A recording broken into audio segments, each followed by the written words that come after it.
Glitches, glitches, glitches, glitches, glitches. I have no idea why that countdown ran twice, but hey, who am I? Who am I to complain? You know, StreamYard at its finest. What's up, everybody? Welcome to tonight's episode of the Zod Rider Show. I guess as of right now, I'm going it alone until if people decide they want to join or not. I don't know. Maybe this is a topic that people don't really want to talk about. I don't know. But tonight's episode is supposed to be squarely about James Gunn's Suicide Squad. So hopefully you guys all want to talk about this movie. Hopefully this is something that people want to discuss. Like I said, it's an open panel discussion, so if anybody wants to jump on, I don't care what your feelings are about the movie, positive or negative. I'm open to discussion. As everybody knows by now, if you've been watching any of the live streams I've done over the last couple of days, I did not like the film at all. I absolutely despise it. I hate it. I feel like it is the absolute worst, not only the worst DC movie ever to come out, but I think it's one of the worst movies ever made, if not the worst movie ever made. But that's just my opinion. And like I said, I'm open to people who want to talk about it, who actually liked it and want to point out why they liked the movie. You know, that's fine if you liked it. But again, like I said, I did not. So that's the thing. I think Johnny Alpha has decided not to show up tonight in protest, because I think he really liked the movie, The Suicide Squad, and decided not to come on because he didn't like my thumbnail. So with that, I will go in here and go over some of your chats tonight. Again, as I said, this is an open panel. The link is in the description if you would like to jump on. I don't know why that's so hard for people to understand. When I say link is in the description, I literally mean click on the YouTube description and you will find the link for the chat to jump onto the stream. I don't understand why people have so much difficulty with that. I get people hitting me up all the time saying, "Hey Zod, can you send me a link?" And I say right in when I advertise the thing, I say right then and there, the link is in the description if you want to jump on. So I don't know what is so difficult about that. I'm not trying to offend anybody, but the point is, the reason I put that link there is when it's an open panel discussion, I make it so that everybody who wants to jump on can come on with no problem. And, you know, it makes it easier for me because then I don't have to send out individual links for people to jump in the chat. But I don't know, for some reason that's complicated and people just want me to send them individual links. I don't know why. Baby Girl says, "Hi Zod, today is a good day to trash talk the Suicide Squad." I don't really want to trash talk it, Baby Girl. I just, you know, my view is that I don't like it. Again, I don't, you know, I'm not necessarily going to begrudge anybody who doesn't like it, but I don't like it. And I'm being joined right now by one of my good friends, Mr. Zohar. Welcome to the Zod Rider Show. Buddy? What's going on, man? Not much. I'm driving home and I'm thinking, you know what? Zod has a show on at 6, exactly when I'm driving home. So what's the harm in just coming in for like 10, 15 minutes and talking on the phone while I drive home? You know what I mean? Oh, well, I appreciate that, man. I can hear you perfect. You sound great. Really? I appreciate you joining me. I wanted to ask you though, are you planning, did you want to come on next Tuesday and talk arcades and showcase your Mortal Kombat machine? Definitely. Yeah, I'm going to pick up this this magical cab from Bobby this Saturday. Magical indeed, yes. Yeah, and then probably spend maybe 2 days like trying to do a video review. I don't know how good it'll be. I haven't done a review. Well, so long, honestly, your Play Minimal review that took so long, combined with you know, the Wicked Gamer and Collectors video on the Play Minimal Mortal Kombat cab is what prompted me to purchase one myself. Wow. So I honestly, and I don't know if I told you this before, but when you had showed me your, you know, Console Boy, you showed me your video for it, I was like, my God, I'd watched this video like 15 times before Oh I got God, my thanks. cab. That was Thanks, the man. that was the reason why I purchased it, because I saw That your video and I that was took like, me whoa. that took me way too long. It doesn't look like it, but it took me like almost a week to do that. And then as I was doing it, I'm thinking I'm never gonna do a review because I had no idea what it takes to make a review. I had no idea. I thought, 1 day, 2 days, whatever. But there's so much that goes into it. I never want to do it again. And now we have this MK thing coming, so now I may have to do it Well, again. you could But it's much come on, harder than it looks. Much harder. come on and showcase, man. I'm perfectly. That's why. See, Zohar. That's the trick. That's why I always do live streams, because I don't want Okay. to sit there and try and edit video. I don't. It's This is the thing. hard. I don't have the time and I don't have the patience for it. Exactly. I don't have I'll the time either, man. And it's so if I start hard. editing, and it's and I get tend to be a bit of a perfectionist. So if I start Yeah, editing and it screws up, I'm gonna get mad and I'm just gonna stop it all together. So for exactly. me, It's too hard, man. I feel like you're better off just jumping on live, giving your thoughts on something, and anybody that wants to watch can jump on, and you don't have to do all the crazy editing work. That's the Yeah. way I look at it. I mean, wow, It's man. hard. It's hard. It's just hard. But I'm you know what? excited for you though, man. I Thank mean you. that Thank you. cab is that magical cab. The words magical that you've used to describe it Yeah. is so appropriate, man. That thing Thanks, looks like dude. it was gifted from the gods. It was I like sculpted. I mean, my God, dude, I I'm like, still don't think I'm whoa. getting it. I still don't think I'm gonna get it. Like something from now till then is gonna happen. Like lightning is gonna strike me or something. I don't know what's gonna happen. But I Here, did here. want to talk about the movie, just like because Oh yeah, that's great. I went to KFC to get some food. And I'm not lying. I even messaged Sonia and I showed her a picture of my 8-piece KFC bucket, so you know I'm not lying. But I'm gonna be home in like 5 minutes and I'm just starving, but I'll definitely come on later if I can. But just really quickly, can I say something? Because I Yeah, kind of had this thought of of James course. Gunn.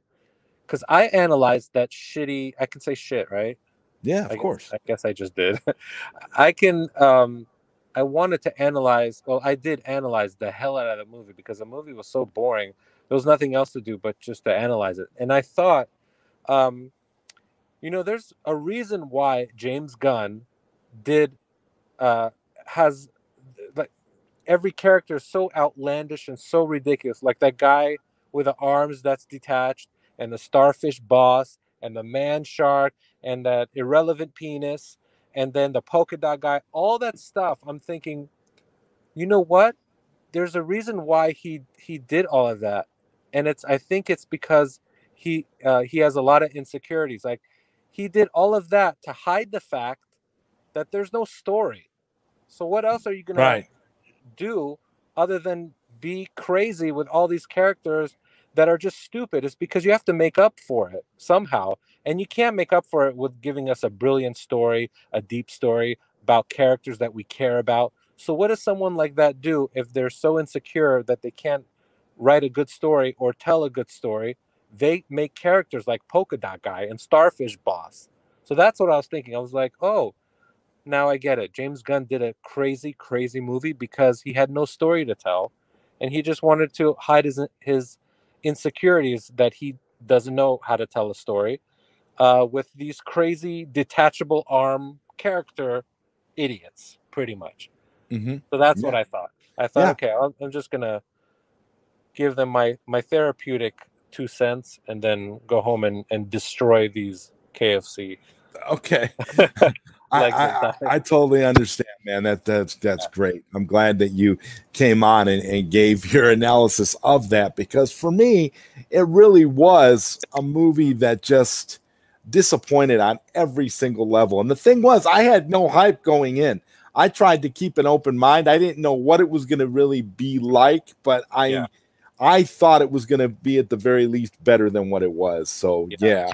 I saw the movie like Sonia did the first time with no volume, right? I saw it with no volume at all. And then I thought, you know what? I like to give things a chance. I'm a very open-minded person. Why not? Let me see.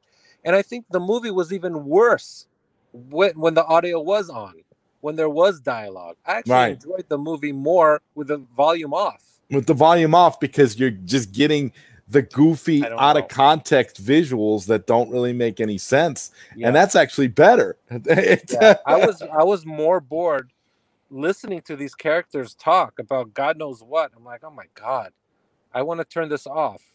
I want to turn the audio off again. You Yeah. know, that's Yeah. when you know a movie sucks, when it's better without audio. Yes. Yes. So, Yes. and that only further confirms for me that there was no story, a real deep story, and that's No. why he did all those crazy characters. Yeah. Well, Because there's no judging from the story. judging from the box office receipts for this movie, yeah, it doesn't look like the audience was swayed either. But I Yeah. mean, he does have his fans, and he is going to have people that are going to try to support this and show some positive stuff.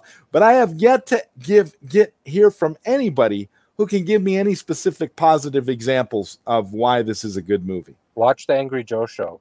They're such shills. I used to love Angry Joe, but ever since he started reviewing movies that I didn't like, he liked Black Widow too. Oh And wow! I'm just thinking like, Well, Black my- Widow was Academy Award winning compared to this movie. yeah, I mean, Widow is not this bad, movie made actually. this movie made Black Widow look really great. Yeah, at least you get to look at somebody that's mediocrely hot. You know, No, It's well, not like only that, it's they not at like a least Sonya- tried to it's have a not- story. They tried. It's not. Yeah, it's not like a Sonya character where they're like 10 out of 10 hot. You know what I mean? It was Right. It was Black Widow 6 out of 10. Not everyone Right. could be as hot as Sonya. You know what I mean? Exactly. I agree. That was for you, Sonya. I know you're listening. God damn it. All right, I'm acting weird. I'm a weirdo. I just got off work. I'm just such a weirdo right now. Trying not to. I kill think. people Well, I on think the you gotta road. go eat your chicken now. Yeah, I gotta go. But anyway, it was nice. Maybe I'll come back on, or maybe I'll. Okay. participate in the I'm chat. sure we'll still be here. I'm planning to go for as long as the the chat wants to go, and if I get more people that want to jump on, Yeah. we could be here all night. So If you get a panel and guy starts liking the movie, I'm jumping in and destroying him. No, just kidding. I don't. all care. right, man. Well, I'm looking forward to it, Zohar. Okay. Enjoy your All right. chicken wings, brother. Thanks, man. Have a good stream. Peace. All right, man. Peace. All right, and that was my buddy Zohar jumping in with his 2 cents on the Suicide Squad.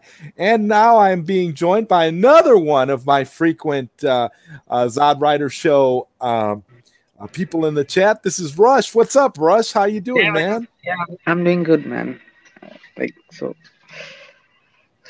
Yeah, I'm doing good. So what about you? Oh, I'm doing really good, man. I'm glad that And yeah, glad the you're here. Suicide Squad sucked. It sucked, man.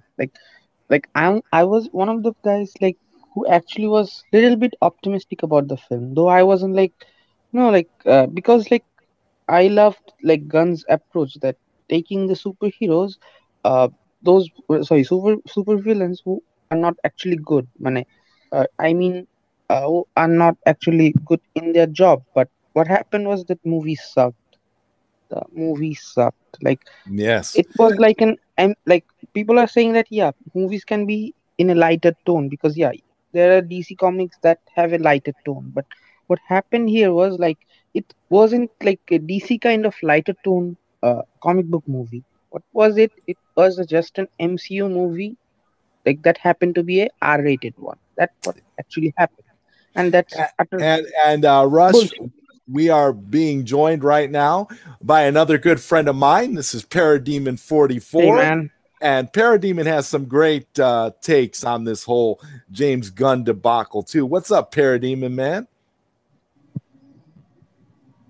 We'll wait for him. Maybe he's having connection issues. Yeah. But Rush, I see what you're saying, man. I mean, One of my biggest issue was Idris Elba's character. He's this sharpshooter mercenary guy. So he could let me tell you what happens in the end. It's a spoiler show, right? So I'm gonna talk about some spoilers. Oh yeah, you're What more than happens in welcome to talk about spoilers. Yes. Okay, man. So yeah, look, what happens in the end is Harley Quinn uses that stick thing, that javelin to pierce through Starro, and that Bloodsport guy, he couldn't even he had guns, man. He could have shot right to the eye, man. He couldn't, man. Is he what should I think? Is he a bad mercenary, bad one? That's not the fact. Or he is dumb that he couldn't shoot from the beginning in the eye. So yeah, it's a dumb fucking movie. It's a fucking idiosyncratic movie. It sucked. Yes. So, Hey, Yes. how you guys doing? You can hear me? What's up, yeah, man. Hey, Parademon44? I'm Good doing to good. see you, What man. about What's you? going What's up, on, man? brother? Yeah, sorry about that. I had to go run out real quick. No problem, man. So I take it you share my view on this debacle that is the Suicide Squad. Honestly, it definitely is a debacle. I'll be honest. I haven't watched the movie yet, and I'm not going to. I already read the leaks long ago, and I've seen enough and heard enough from what people said that the movie's pretty much exactly what I expected. Yep, But that's I'm the not going to point. go in on it because I didn't watch it. But I am going to say that a lot of comic book fans, DC fans, and all that are, going back and forth about, well, people liked it, but it wasn't successful. Y'all really deserve all this, man. Like, you deserve this movie. You deserve these characters and everything because people just refuse to listen to their fellow man and their fellow fans. DC fans don't want this stuff. We just want the storyline to continue. And I it's feel really like fucked up. I'm sorry, I don't mean to curse on your show, but I don't know if you're monetized, so I'm gonna try my best not to do that. no, I'm not. You're okay. But still, I'm gonna try my best. But to be respectful. but you're 100% correct. The movie was everything that everybody who knows me and knows that I don't like. It was everything that they said it was, and It was goofy. That's my problem. I didn't find anything in the movie that was even remotely interesting. I didn't find anything that I liked. I was racking my brain to try to find something that I thought was entertaining about this movie, and I couldn't find one thing. That's how bad it was. I'll at least tell you why I'm not gonna watch the movie, and I didn't watch the movie. For one thing, the Harley Quinn thing and the Joker thing. Enough. I am tired of DC and DC films pushing this woman, not only Harley Quinn the character, but Margot Robbie like she's some big sell. Like she's not good. And what they have been doing with this character and the storyline or her story arc as a character has been trash. They have literally skipped over everything, starting from the Suicide Squad that they set up with Harley Quinn, with Joker, with characters like Deadshot. If you guys don't know, Harley was actually supposed to hook up with Deadshot. So let's just say that's completely out the window. The Mad Love movie has just been completely ignored, and all these Harley Quinn fans, all these DC fans are completely fine with it for whatever reason. And then they want to sit here and then call themselves people fans. are idiots. That's the point. Yeah. And on top of that, then we go to the Birds of Prey situation, where we were this close to actually getting a Gotham City Sirens movie. Yep. And who messed that up for you? Margot Robbie, Harley Quinn. So now we go back, we move forward to Suicide Squad. And you know what WB thinks?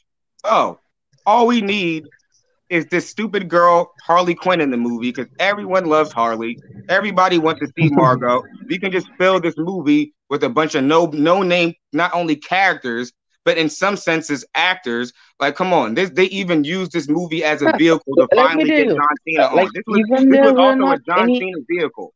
So it's like, you are right.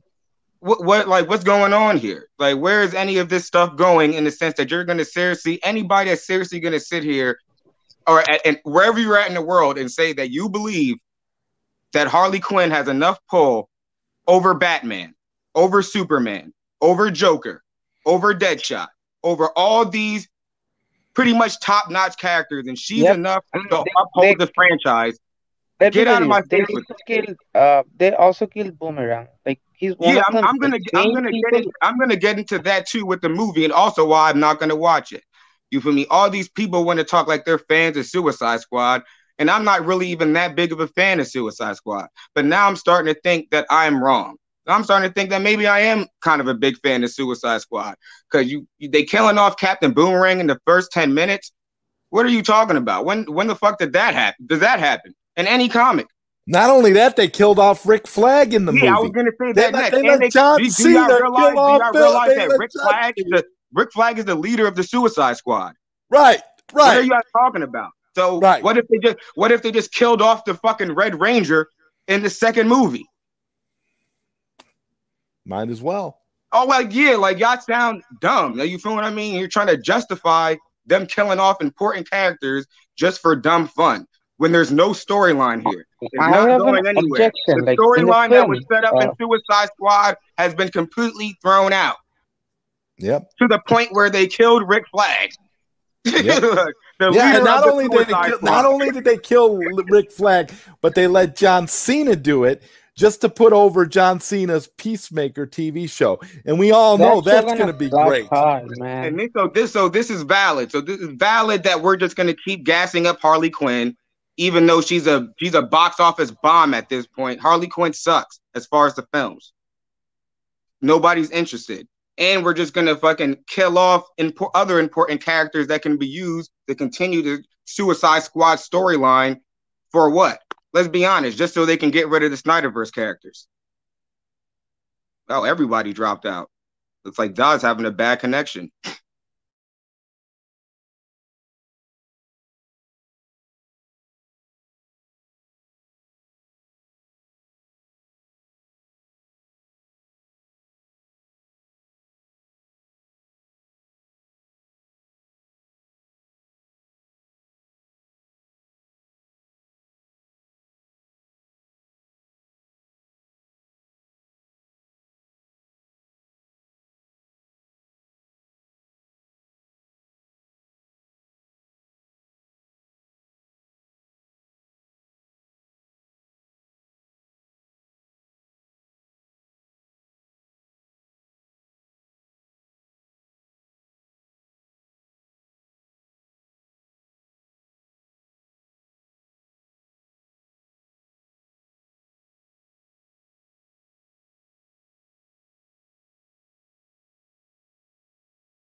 Oh, sorry. I lost my connection there for a minute.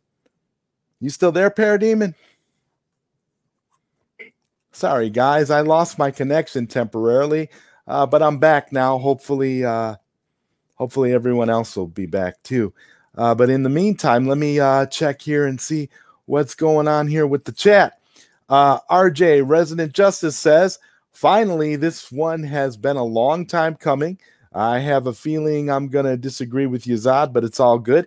No, RJ, it's okay. It's okay to disagree. Like I said, it's always okay to disagree. Just never be disrespectful.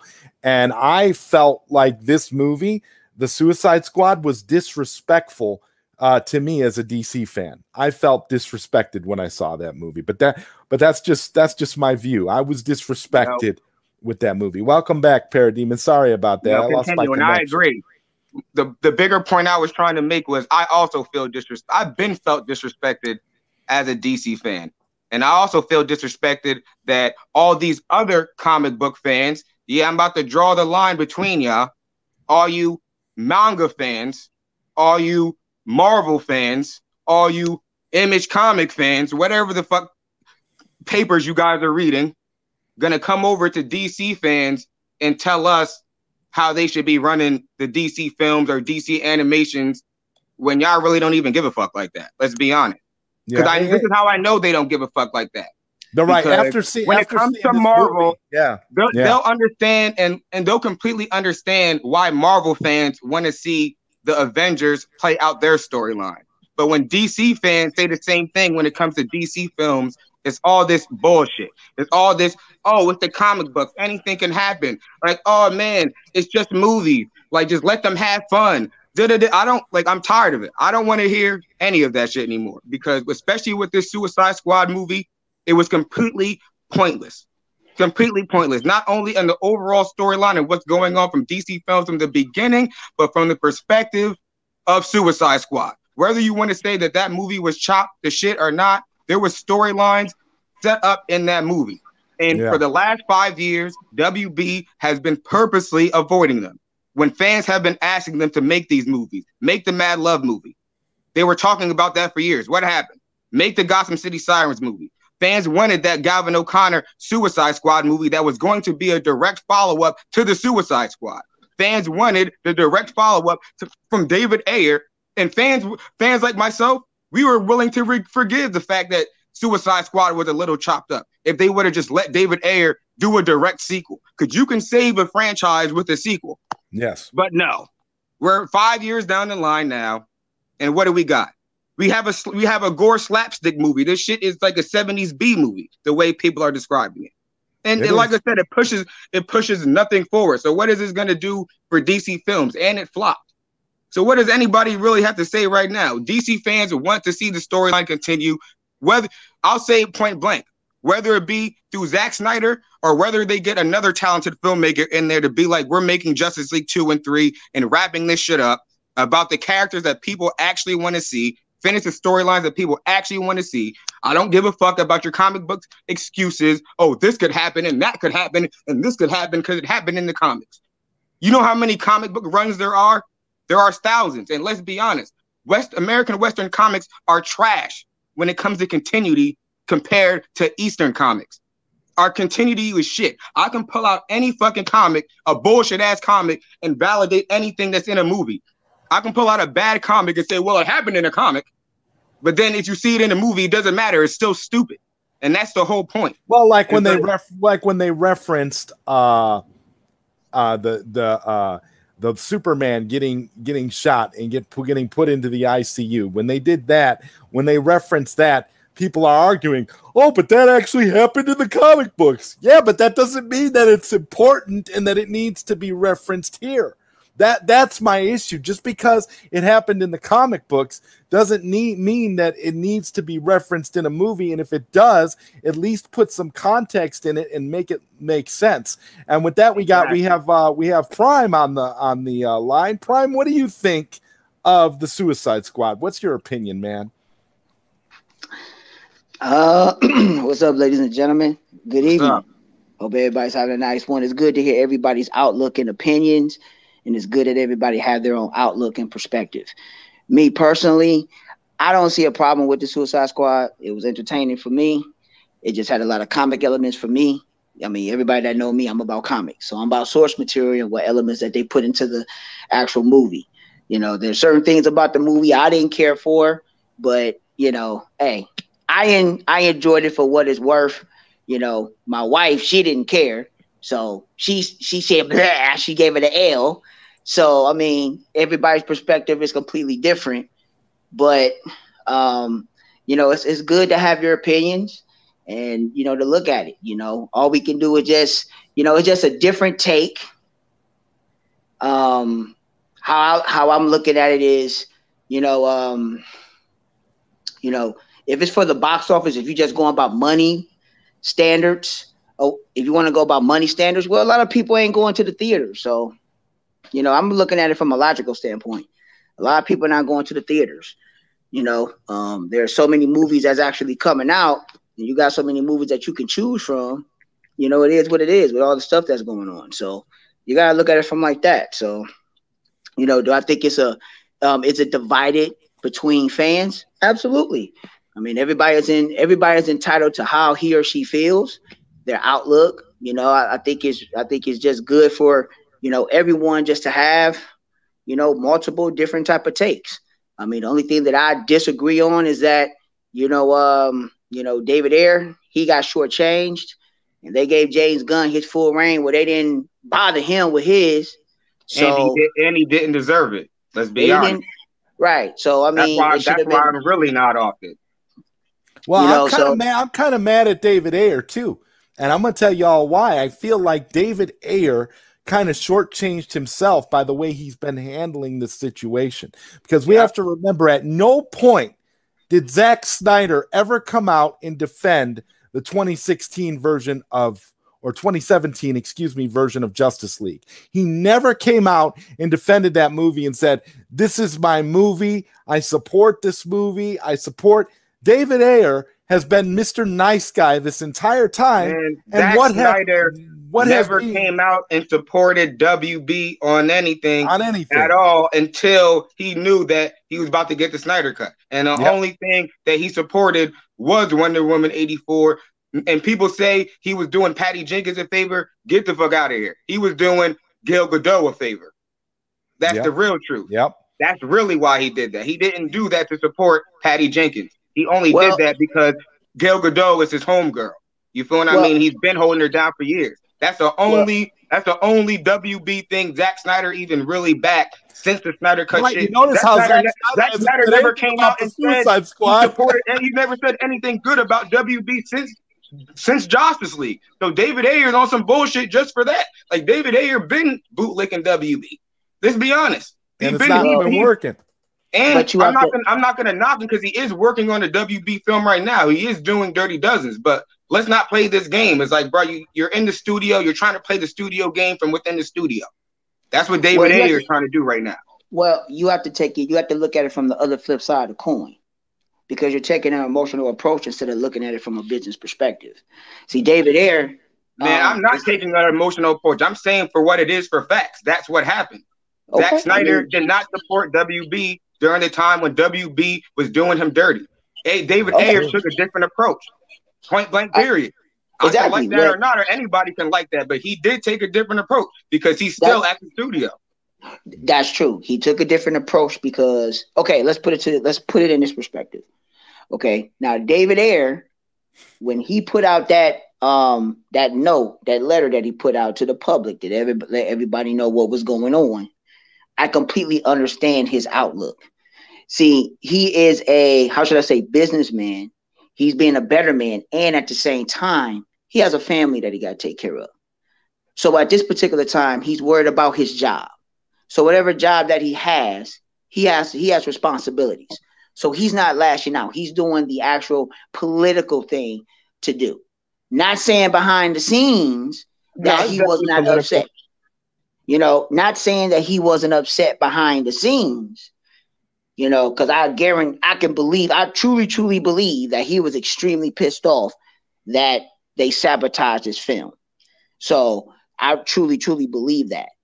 However, now, I'll add to that too that David Ayer does have a kind heart. I will say that on the record. You feel what I mean? And I won't dog him out for that either. Like, you feel me? I followed David Ayer a very long time in his career. You feel me? I watched a lot of his movies, so I know what type of dude he is.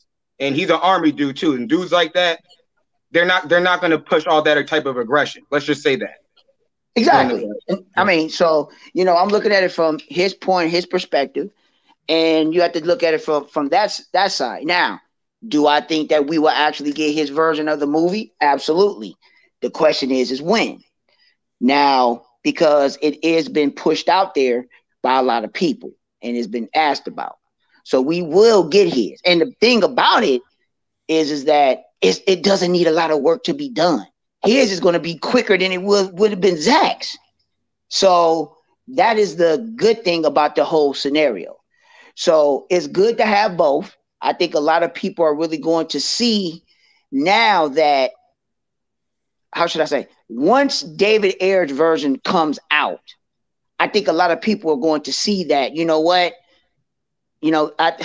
we didn't need James Gunn.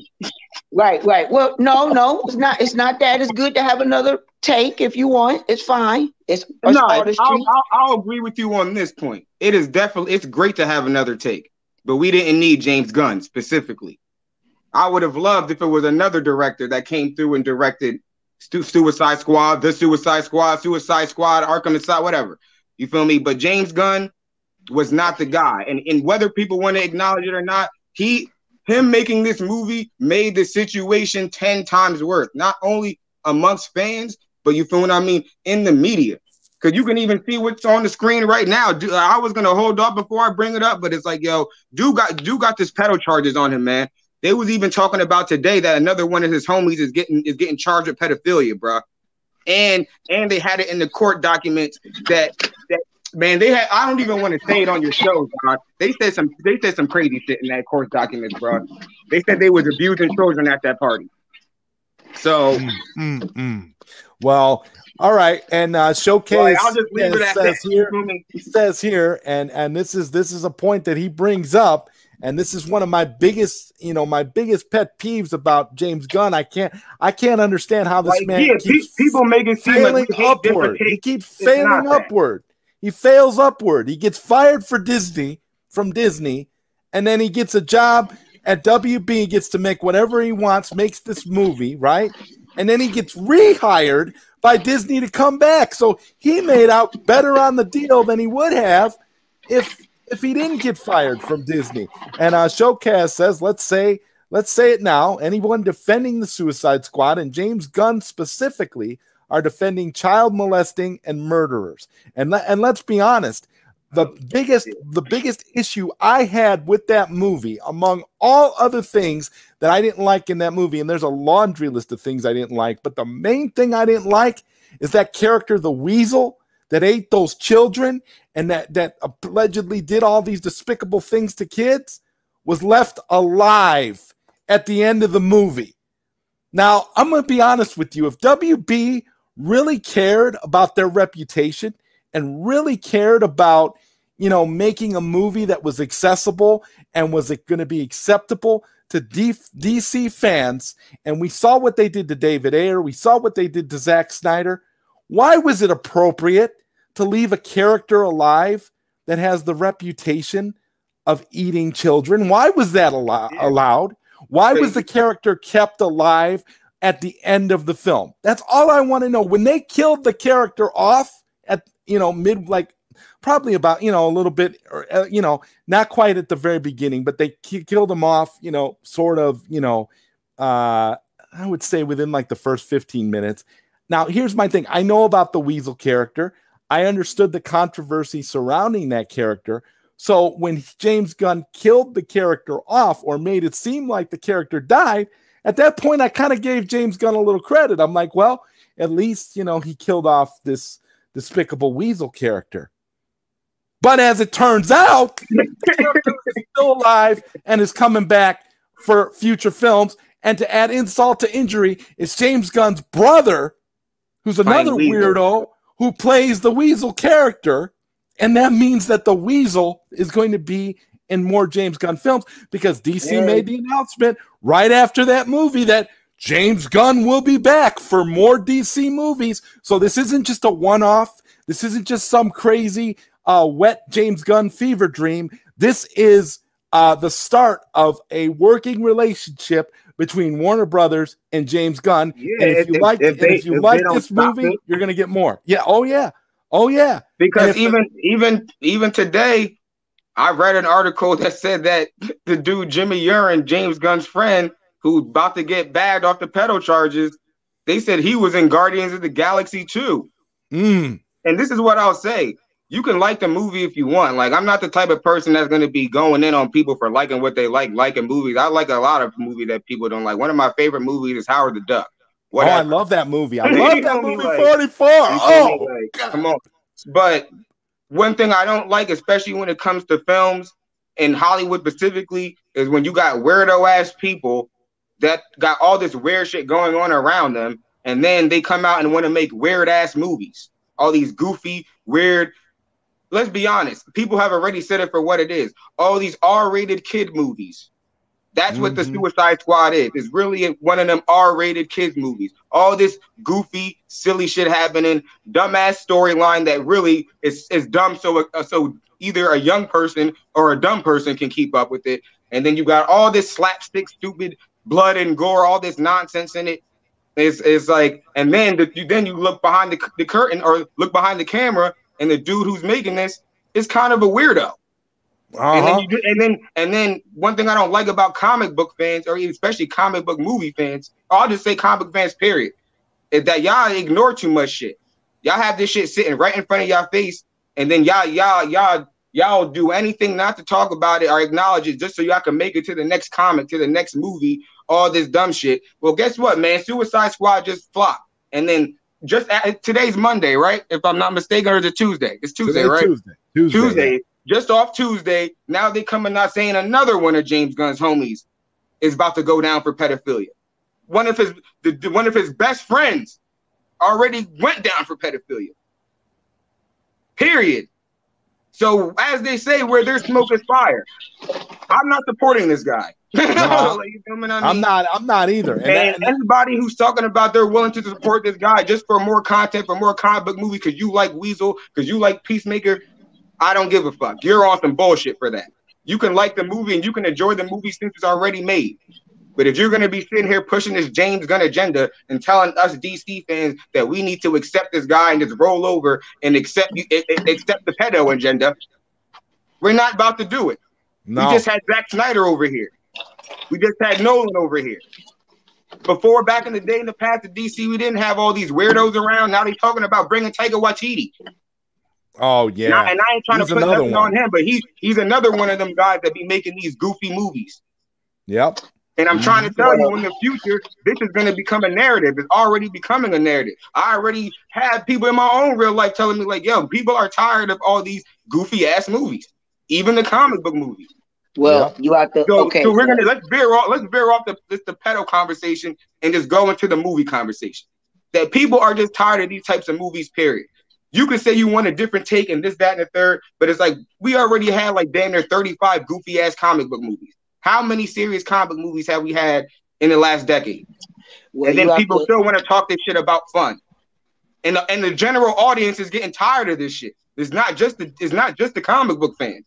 It's getting to the point where general audiences are looking at it like, yo, can you give us something our brains can feed on once in a while? That's why everybody's looking forward to Dune and all this stuff. Uh-huh. And I don't even want to support WB, but even I think Dune looks cool. Dune looks cool. Dune looks good. That's just like one of the first real big sci-fi movies that we've had in a minute, if you don't count like Blade Runner 2, and that shit wasn't really even that big a scale. Well, I will say this. Movies are subjective. Of course. Okay, movies are subjective. And again, like I stated prior, I mean, it's good to have your own outlook and you have your personal thoughts and opinions about it, and that's absolutely fine. You know, my thing is, you know, how can I say, business with fans has always been like this in business. Because executives are not really in tune with their audience. They care about exactly how they're going to manufacture funds and how that is just the money aspect. So let me give you an example. Okay, let me give you an example. So you have people, the general audience, because the general audience is the mass. It's not the fans. The general audience outweighs the audience by like maybe let's go about 3 to 4. Okay, so you have to take that. And that's the audience that you're trying to appease. That's the audience that you're trying to, you know, get the people to go out to go watch your film. It depends on, if the board members are the ones that's really meddling in the, in the project, which a lot of them do. So, and that's why you get these particular type of movies that be crappy, because they're going to stick on that regime until they feel that they get it right. For example, I'll give y'all an example. Just an example. So let's go with Suicide Squad 2016.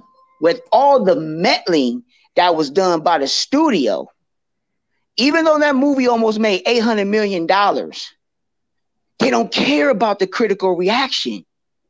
They care about the money. The movie made a profit. So when the movie made a profit, and then with the backlash of the actual movie because of what they did, it's like, oh, we don't care about the actual backlash. Yeah, so it created a weird tornado. Hold on. So with that backlash, from the critics and certain people from the audience and stuff, and people and the fans, because the fans wasn't on it either, and the fans, they didn't care about that. I'm trying to make a point so y'all actually see.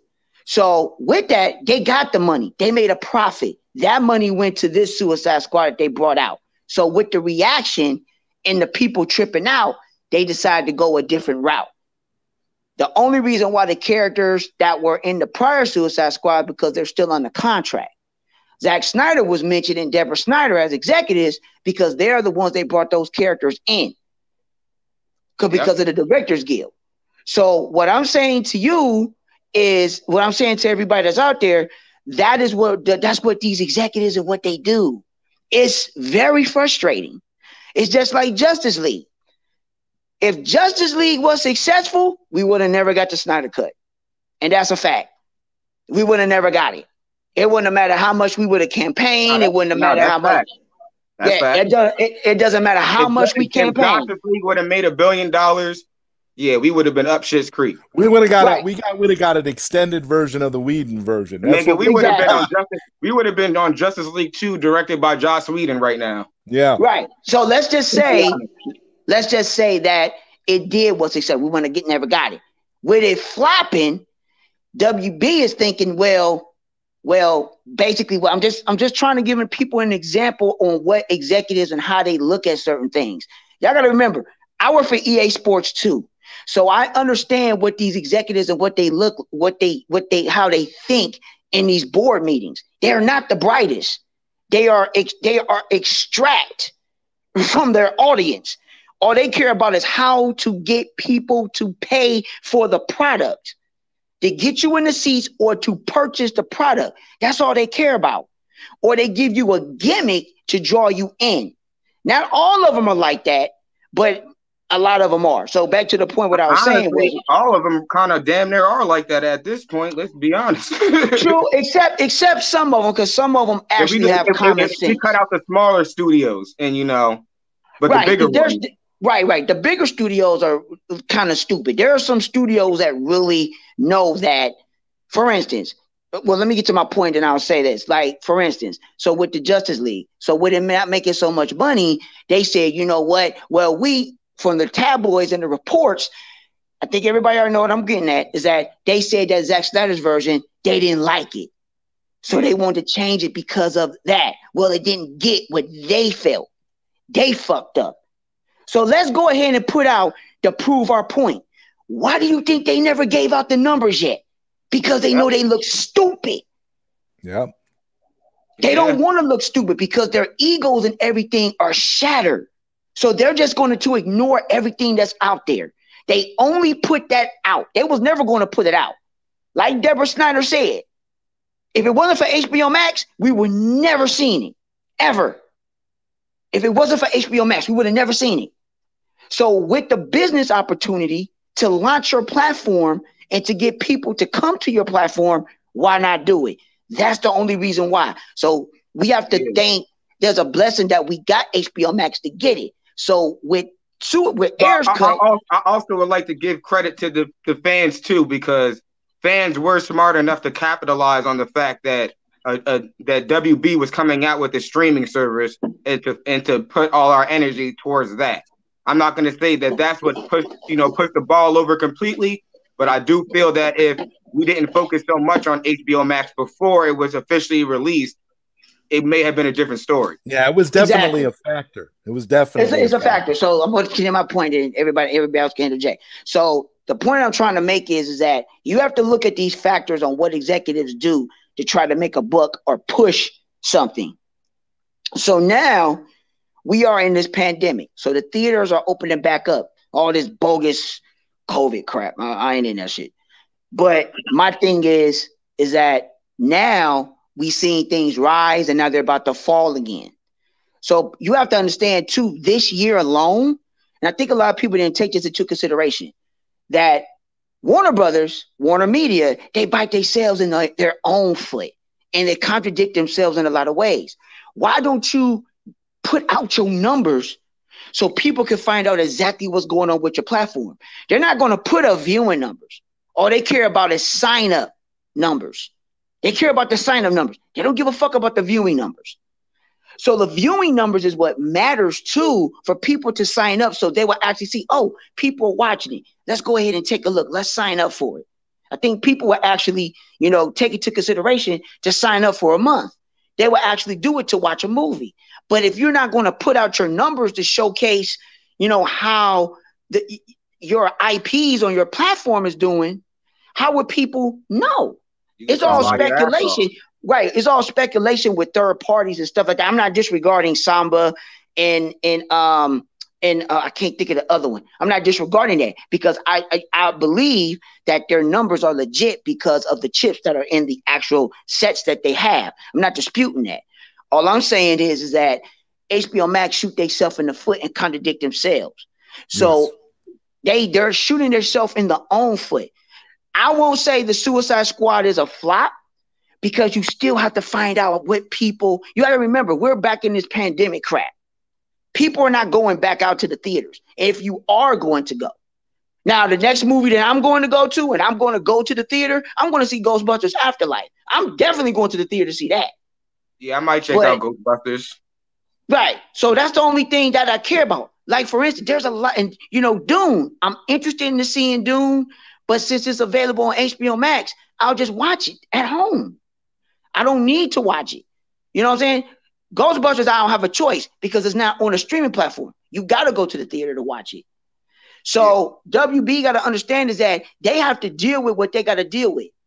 And those numbers that they're looking at domestically, that's what they care about. But they need to understand is that, okay, well, if people are not going to the theaters, what are these numbers looking like on the streaming platform? And what are the viewing numbers? Are they low? Are they high? How many subscriptions have we had in this month? They're not going to showcase them numbers because I don't understand why or whatever like that. Because even you are being a little too fair right now, just a little bit. Because I look at it from both sides of the spectrum. Yeah, that's what I'm saying. You dropping the game right now. But the one thing you just skipping over is that WB management is terrible, bro. Yeah, I agree with that. I'm never disputing that. It's like the worst. It's like the worst it's ever been in the history. I haven't lived in all the history of WB, but it has to be like the worst it's ever been in Warner Brothers history. How like insiders have come out already and said that Toby Emmerich is running this shit into the ground. So like everything you're saying is making sense, but like to a certain point, it is also like, man, we can't even entertain that shit anymore. It's like these guys just gotta go. Yeah, well, they will. When the shareholders got to do something. Well, it's not the shareholders. We will see after next year. I know where I'm going with this. The merger. Yeah. That's the only thing that is going to matter where we see. And honestly, this is just me thinking, and I know how business works. See, and that's what I'm saying. You're on point in an objective sense. In an objective sense of business, you're on point. But WB is not objective at this point. I can't even honestly vouch for what they're saying, that they're even thinking as smart as you were thinking what you were. You know what I'm saying? I can't WB even is on another level. WB is on another level for them to be a studio of the because for WB, what the problem is, and I think this is where Paradigm is kind of going to. They've made it. WB has made it personal. That's what's happened. WB's made it personal, like you said, Prime. They don't want to show the numbers because they will look stupid. Well, that makes it personal. And my rebuttal to that is like, yo, WB, you're a fucking corporation. Why are you in your feelings? Right. You're a corporate. Like, what? Why are we talking about a corporation being in their feelings? Right. It shouldn't be about feelings at all. That's right. Well, that's right. Like I've been saying for the couple of years, is that they're vindictive because of their egos, and to make it so this is the question that's still the baffling question of all questions. What do they dislike about Zack?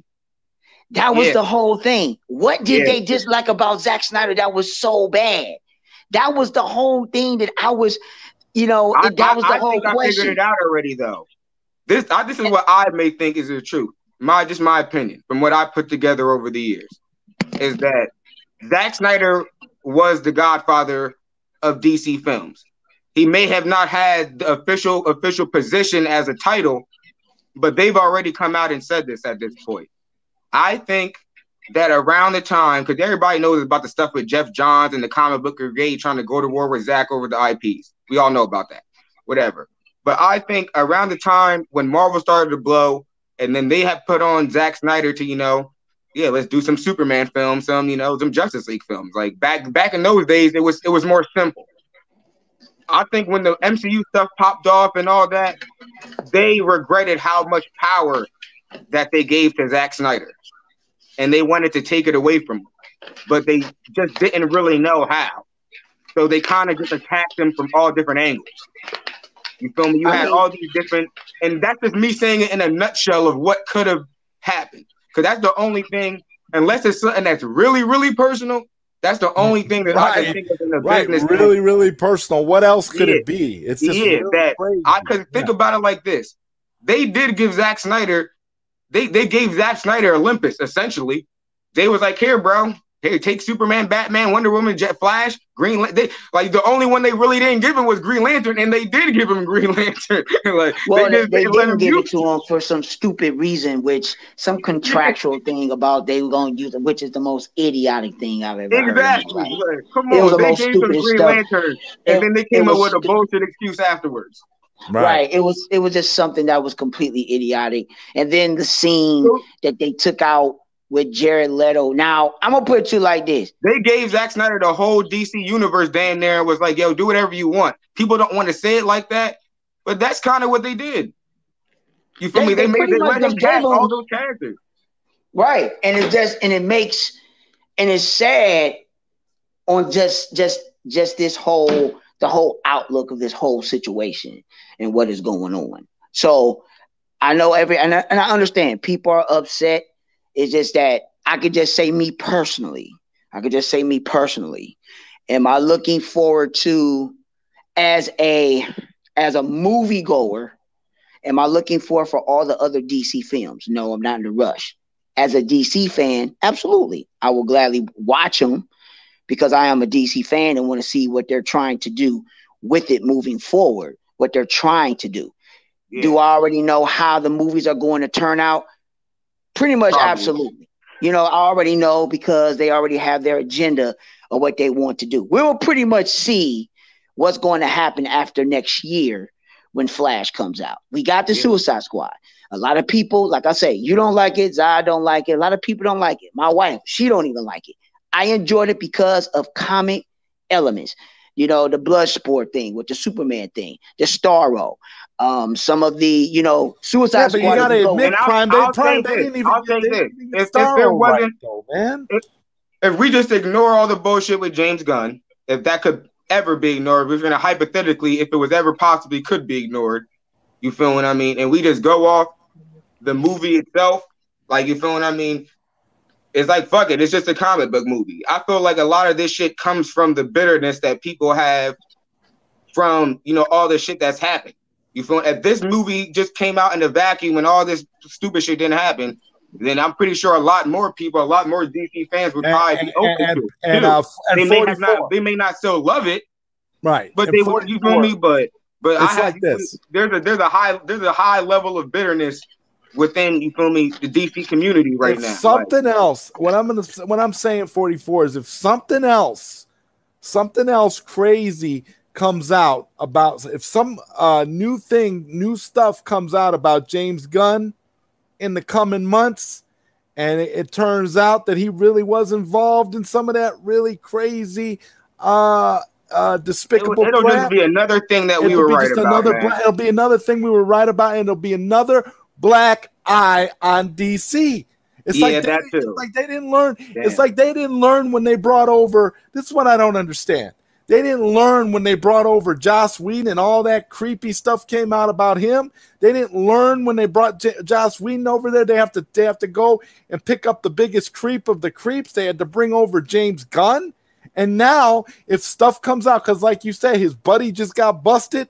They just put out an article about his buddy going down for something. If he goes down for something, let's just say hypothetically something happens and he goes down in the coming months, that's just going to be another black eye on DC.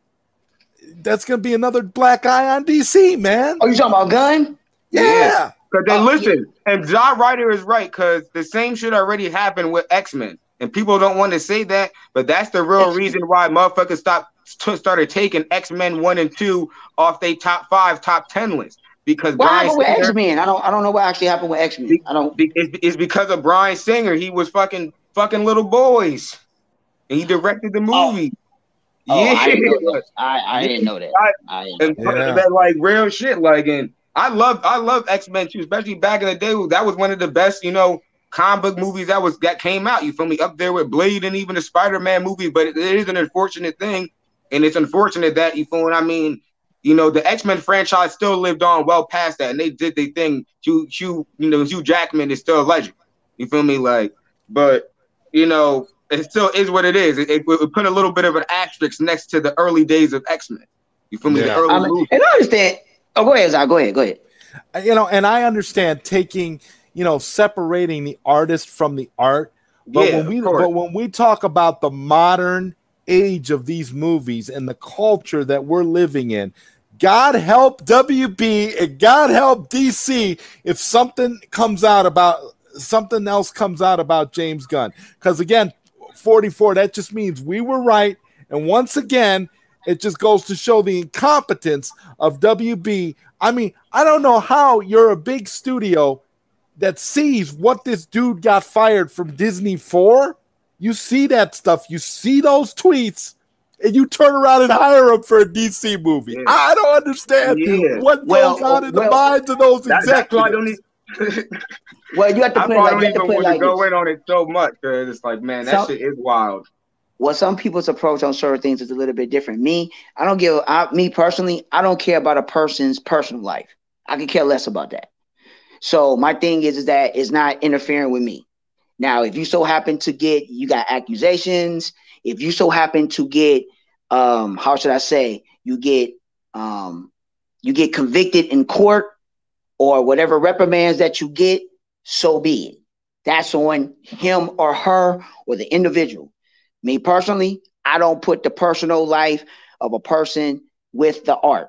I care about the art and what's being presented in front of me. If I like it, I like it. If I don't, I don't. Me personally, there's people that can relate to me. There's some people that cannot. And that's absolutely fine.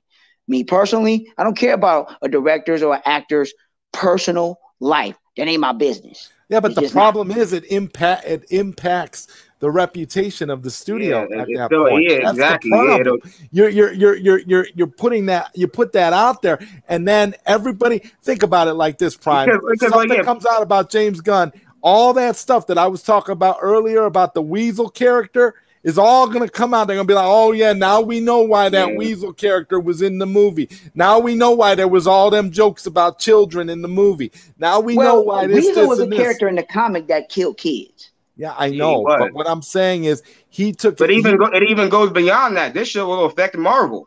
You feel what I mean? Because they think, like I said, the dude, the rock star, I guess Jimmy Urine and shit, he was in Guardians of the Galaxy. He's the dude that they got the charges on. He's in the movie. He would be like, so. I hate to say because Doc Prime makes a good point too. That as an individual, you can like whatever you want to like, whatever. There's people that still like the book Alice in Wonderland, whatever. You feel what I mean? Okay, you feel me? But it's like when it comes to the brand itself, that shit could have an effect on the brand.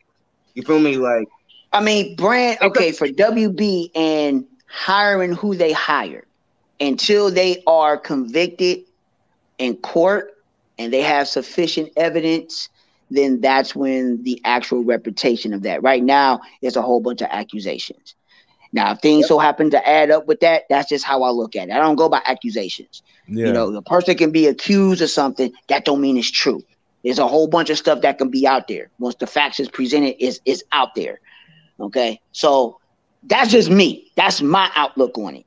But at the same time, if you a person, that's the only thing. Facts were presented, though. That's what at this point, I have to say, facts were presented, though. That's what I'm saying. Like, they put out a court statement. Like, that's why it's only been a day or a few days. Who knows if it might even blow up on them. But they put out a court statement already and implicated this man. They said, like, the pedophile party that they said that he threw, and everyone said that shit was just a joke-themed party. They said in the court statement that they were abusing children at that party. Oh, well. I can read it to you. Like, No. I mean, you don't have to read it. I'm not saying that it's not out there. I'm not saying it's out there. Because I'm on my phone right now. If I do anything, I'll fucking exit out. But that's all right, man. Trust me, I've read it. I get what you're saying. I'm just, I get what you're saying, but what I'm saying is, I don't know where it's gonna go, but that's some serious shit right there. Like, you feel me? They saying that they was at this dude's house. They saying that James Gunn hosted the party in the court statement. Okay, if so that's it's like, if that's the case, and again, like you said, until things start moving forward, and like, you feel me, all this shit, all we can do is talk. All you can do is talk about it. Alleged. My thing right now, again, like I say, a lot of people may not think like me, and that's fine. I'm not knocking nobody. Everybody's wired differently. So all I'm saying is that, again, I don't give a fuck about a motherfucker's personal life. I just care about what you're giving me as a product to entertain me to get my money. I feel like we should move this shit over to the Batman, because the more we talk about the Suicide Squad and try to use it as the example, it's not a good example because there's too much baggage on this film right now. Okay, we should use the Batman as an example, because that's an upcoming film. You feel what I mean? I still don't really know if I'm gonna check that shit out or not, but I have to say I have no really ill will against Matt Reeves for the most part. Except for, pertaining to that, and Zod, I think a lot of people that was in the movement and everybody that does podcasts, and they discussed this, and it was pivotal. See, the Suicide Squad was not the movie that was pivotal. The movies that are pivotal to this moving forward, Zod, you already know what I'm about to say. Flash and Batman. That's it. If these two movies do not produce, because I'm trying to tell you, see, the thing is right now, the good thing about the Batman, it's not going to be on HBO Max. It's only going to be in theater. Those movies are not going to be on HBO Max. Those movies are going to be in theater. These movies for this year, that's what I'm saying. They're on HBO Max. They decided to do also benefit from not being connected to the DCEU. That too, but then at the same time with the anticipation, you will see. Now again, we will see if people. Let's look at these two factors. Okay, look at these two factors. We are in a pandemic still. People was, how should I say? People are, how should I say? They're comfortable now, and then you have people that are still on the fence.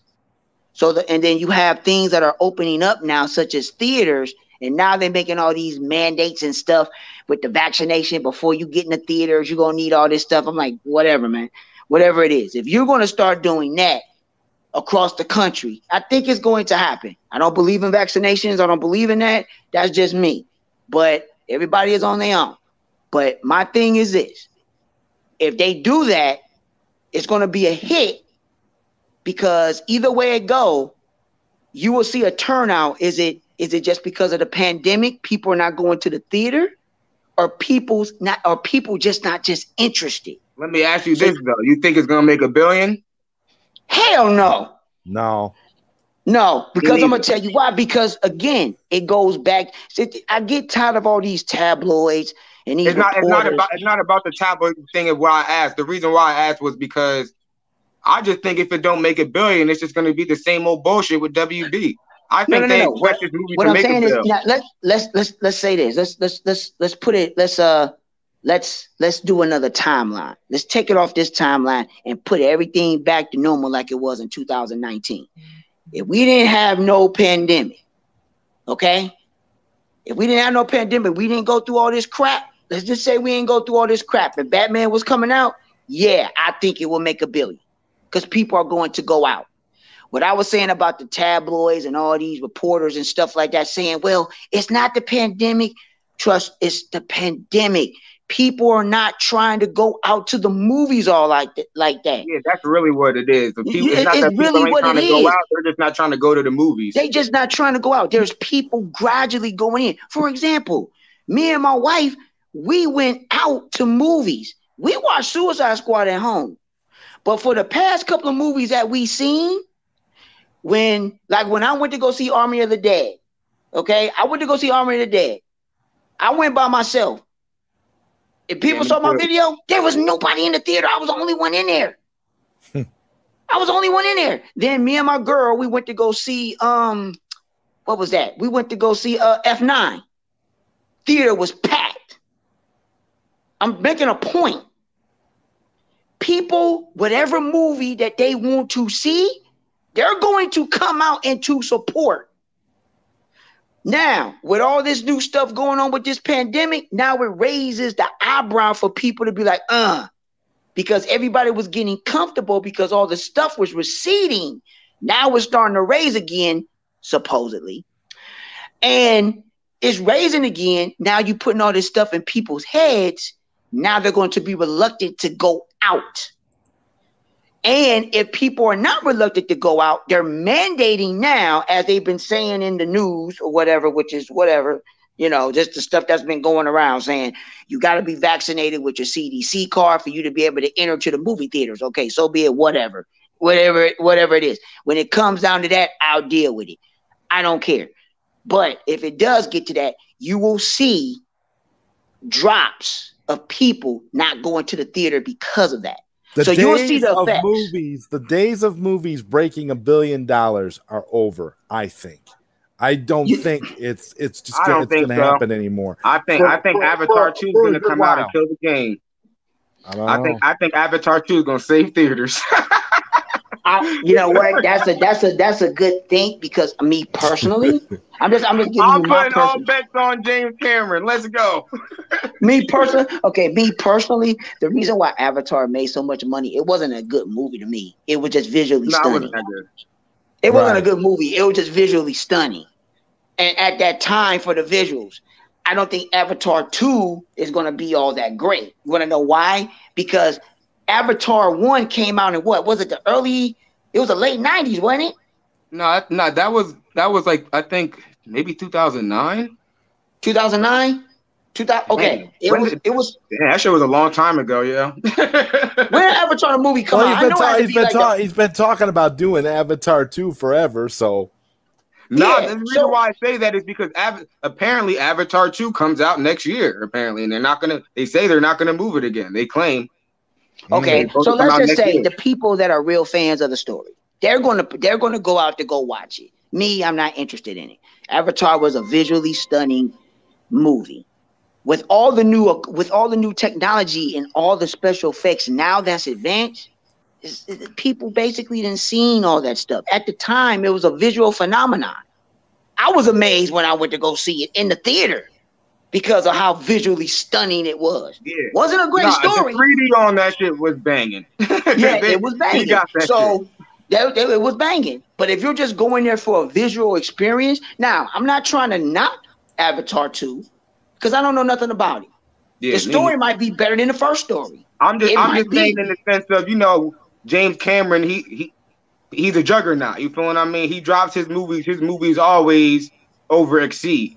So it's like it's not even really more about Avatar 2. You know what I'm saying? Like it's kind of a thing where you never know what could happen. You feel what I mean? James Cameron always pulling these fucking successful ass movies out of nowhere. You feel what I mean? But at the same time, the pandemic could last a while. Like this, plus with streaming, it could definitely affect people even wanting to go to theaters for the next few years. Period. I mean, there's, like I say, you have to look at everybody have to look at every avenue and every element of what's going on, because people are so stuck on the box office and stuff. There's a lot of things that's withholding that. So you shouldn't even go by that. And like I always say, if it's a movie that you want to go watch, go out and go watch it and support. But how do y'all think this will affect the Batman?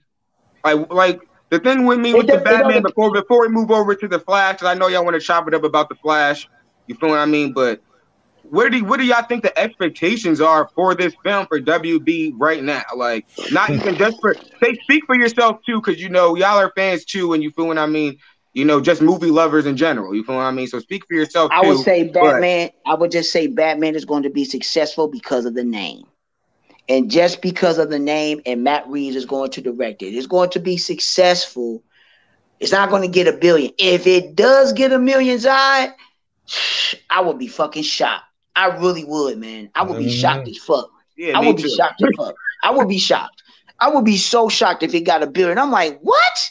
And then it's going to prove to my thoughts on what is going on. people are just picking and choosing what they want to see. They don't want to go out. Well, it's like, you know what it is? It's like when you go and you get breakfast and everything is a la carte. You just pick what you want. That's the kind of age that we're living in now. It's not like that's why I say I feel like the days of the $1 billion movie, except for like movies that are like extenuating circumstances, like maybe Avatar 2, like you guys pointed out. But I feel like the days of having expectations for just any, say, superhero movie or whatever to pull out $1 billion, I think those days are over with, because there's so many options. There's too many options for people. There's too many options. You have to think about it. You got streaming services, you got video games. Yeah. The Batman will be an interesting test for not only superhero movies, but like movies like, you know, let's just be honest, high concept or high octane movies like the Batman itself. Like, it'll really show, like, you know, do people really give a I personally feel like if they came out with the Ben Affleck Batman movie or series, this shit will blow, because he's more in line with the Batman the animated series Batman, and people would I feel like people would really dig that and call back to that. As far as this Batman movie and them following the same old Batman movie template that they've been doing since, you know, 89, I think it would really tell to see if, you feel me, people even really give a fuck about these types of movies like that, when you pretty much got Batwoman, you got Titans, you got all this other, even I don't like any of that shit, but you got all these other superhero shows, DC stuff and everything. Like, can Batman really come out and make a fucking difference at this point, especially a brand new Batman? That's going to be the key. That's going to be the whole main factor. And this is why I say, see, my thing is that this is the sad part. There are so many Batman fans that are just stuck on Batman because they just relate Batman to DC. That is the bad thing. I'm not knocking the Batman. See, I read comics. I'm a diehard comic reader. And the simple fact is that people are so obsessed with Batman. Is crazy. I'm glad that Future State exists, because for the simple fact is that they've ran Bruce Wayne into the ground. What more can you do with him? What else can you do with him? They didn't. I'm just talking about in books. You know, what can you do? To be honest, the only thing left to do is just make a fucking TV show and just fucking end it already. Jesus Christ, that's what I personally feel. Well, like I feel like Batman would work best as you know, a TV show. Like, that's cool, but what I'm saying is that now I'm trying to make the point. See, now it's because Bruce Wayne is dead in Future State. Lucius Fox's son has took the mantle. Yep. So what I'm saying is there's a book out now, I Am Batman, with him as that's taking it over. I'm trying to think of Lucius's son's name. God damn it, and it should be anyway. And that's crazy. And I just that's crazy. I should know it. Luke Fox, but everybody knows who I'm talking about. It's Lucius Fox's son. He has upheld the mantle. That's his name, right? Luke. You say what? Luke Fox? Luke Fox. That's it. Yeah. Luke Fox. So, and then you have to see now is like they're transitioning everything over from the old regime because they're trying to make everything new. Like Clark Kent. Clark Kent's still going to be there, but they're pushing him out. If you didn't read the new Superman book by Tom Taylor, that's Jonathan Kent. It's fucking fantastic. It's fantastic. So what I'm saying is that they're trying to build new things for a new generation. So there's nothing more that you could do with Bruce Wayne. With Luke Fox, he's not Bruce Wayne. He doesn't have the talents of Bruce Wayne. But that's where I disagree in the mentality of just, you know, like I said, Western comics. Like, I don't believe that any of these characters are done, because I don't actually believe that any of them actually ever got their true due. Like, in some senses, like even characters over in the East have. You feel what I mean? It's you talking about in comics, or you talking about in movies? And in general, when it comes to the media of comics in general, I'm saying like this. There's been so many Batman comics, so many legendary Batman graphic novels, and the majority of them haven't even been adapted to animation. And it's like a shame that they haven't. You know what I mean? And then as far as the comics, you are right. As far as the comics, shit goes down. All right, we get it. You feel what I mean? let's throw in some legacy characters and pass the torch a little bit. Why not? You feel what I mean? But as far as the extended media of all these other characters, this is the same reason why they take manga and then they make it into an anime, and then they solidify it they just adapt it into an anime, and then in the future they'll just do the same thing and make a movie or something. They just did the same thing with Rurouni Kenshin. You feel me? They made 5 Rurouni Kenshin. Yeah, they made like 5 Rurouni Kenshin. I didn't know that. Yeah. I didn't know that. Yeah, check them shits out, and they're completely faithful. And they adapted the anime and the manga completely. Like and I just think it's to the point. It's like we just need to start. Maybe we need to just start going back to adaptions. Like I would love for them to just do a Batman TV series, hopefully with Ben Affleck. You feel me? Since he's older, I guess we got to start at a midpoint, but do some flashbacks of the past and just go forward as Batman, style it off Batman, the animated series, and pull strongly from the comics, like pull whole issues from the comics. That's true, but you feel me? But the problem is for too much. I know. No. But the thing, but you're not, because we was about to get it until Warner Brothers decide they wanted to be cocky. Think about it. Yeah. People have to realize is that look. How can I say this? Because we can talk about the Flash after that. This is what I'm saying, people. I want y'all to actually listen to what I'm saying for the people that's listening, okay? And I'm not just saying that for Batman, too. I'm talking for all characters. Superman. Right. What I'm about to say, I got to tell you like this. Yeah, people, look at what we got. You have to take those 4 movies that Zack Snyder was a part of and put them close to your heart. Because that is going to be the closest comic book movies to a book adaptation that we're going to get. I'm talking about straight out the comics. You think about every single comic book movie that came out. Tell me a comic book movie that resemble exactly straight out the book. Nothing. Well, only like Watchmen or 300. No. That's what I'm saying. Well, 5 movies. I would have to 5 movies. I'll say 5 movies. I'll say 5 movies. You said Watchmen. That's 1. You got Man of Steel. You got BVS. You got Zack Snyder's Justice League, and you got the 2017 Wonder Woman. What I'm saying is that you need to hold those movies close to your heart, because we are never again going to get something that is directly from a comic. People are complaining. They're so used of cartoon adaptations, anime. That's not stuff that's from the book. The only thing in DC animation is fantastic. That's what Zach has given us on the live screen. We're looking at animation in live action. Think about that. We're looking at animation in live action. Okay? Yeah. So you have to hold those to your dear heart. You think you're going to get... I'm not saying there's not other stuff that's there. I'm not just saying that either. It's like, damn, I would love to just get fucking a Kingdom Come. You feel what I mean? If that came out directly, look how long it took them to make the Long Halloween fucking. You feel what I mean? Animation, come on, it's not just the movies, right? But the Long Halloween, and like I say, for animation, that is from the book, and they're doing exactly bit by bit from the book. But they should have made that shit 15 years ago, man. That's true. What I mean. They got all these great graphic novels just collecting dust over here in the West, man. It's with the big two too. It's not just in general, specifically with the big two, with DC and Marvel. You feel what I mean? And you're right in the sense that we got to give up hope in that sense that we're ever going to get anything. I'm still going to hope, but you're right. It's pretty much done up at that point of us actually getting fire adaptations like that anymore. It seems like it's had its time and its run. Remember, even Zack Snyder said himself that at some point he would like to do a straight up adaptation of The Dark Knight Returns. He would still like to do that book.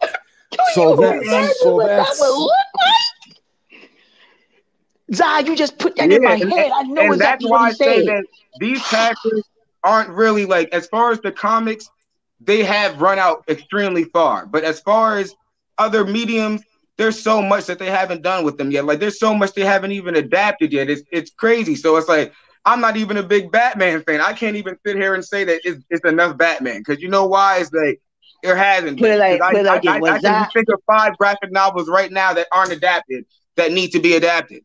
And it's Well, like, and in my heart, I know it's not gonna happen though. You feel me? Like, but with Zod it is saying what that it is.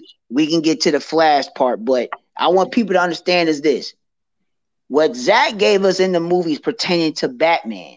These are all elements from the Dark Knight Returns. Let me give you all an example.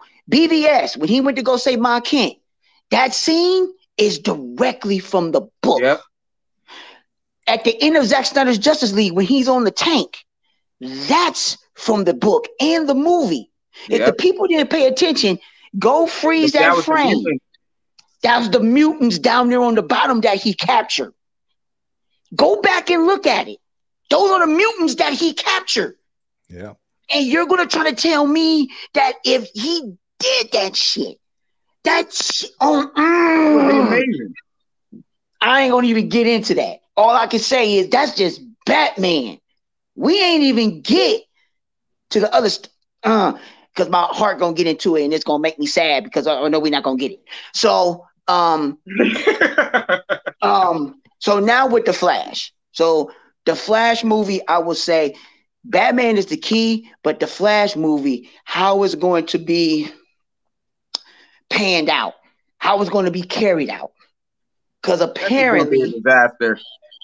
Oh, you know what? And you know what? This is what I hate to be so harsh on a film so early, but I can just feel it. Yeah, I can feel. Oh, one more thing I want to say about the Suicide Squad. I'm gonna tell you one thing I did not like in the Suicide Squad movie. I'm gonna tell you one thing I did not like, and I saw what they was doing, and it kind of pissed me off, but I understand what they was doing. See, they killed off Jay Courtney's Captain Boomerang, and they killed Rick Flag off. Yeah. You know why they did that, right? David Ayer. Snyderberg characters. Yeah, they're just trying to get rid of the old regime.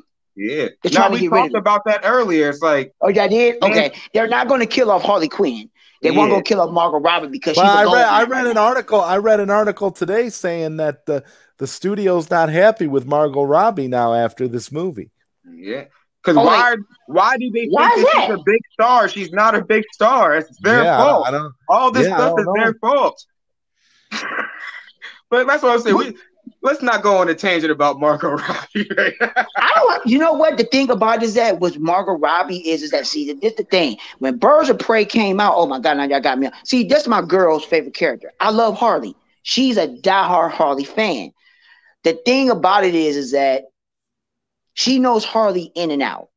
Mm-hmm. She loves Birds of Prey, but she says she doesn't like the way why she was portrayed in the movie. It kind of made her salty. They did put a lot of adaptations from the comics in there, you know, the hyena and all that shit. But that's just that.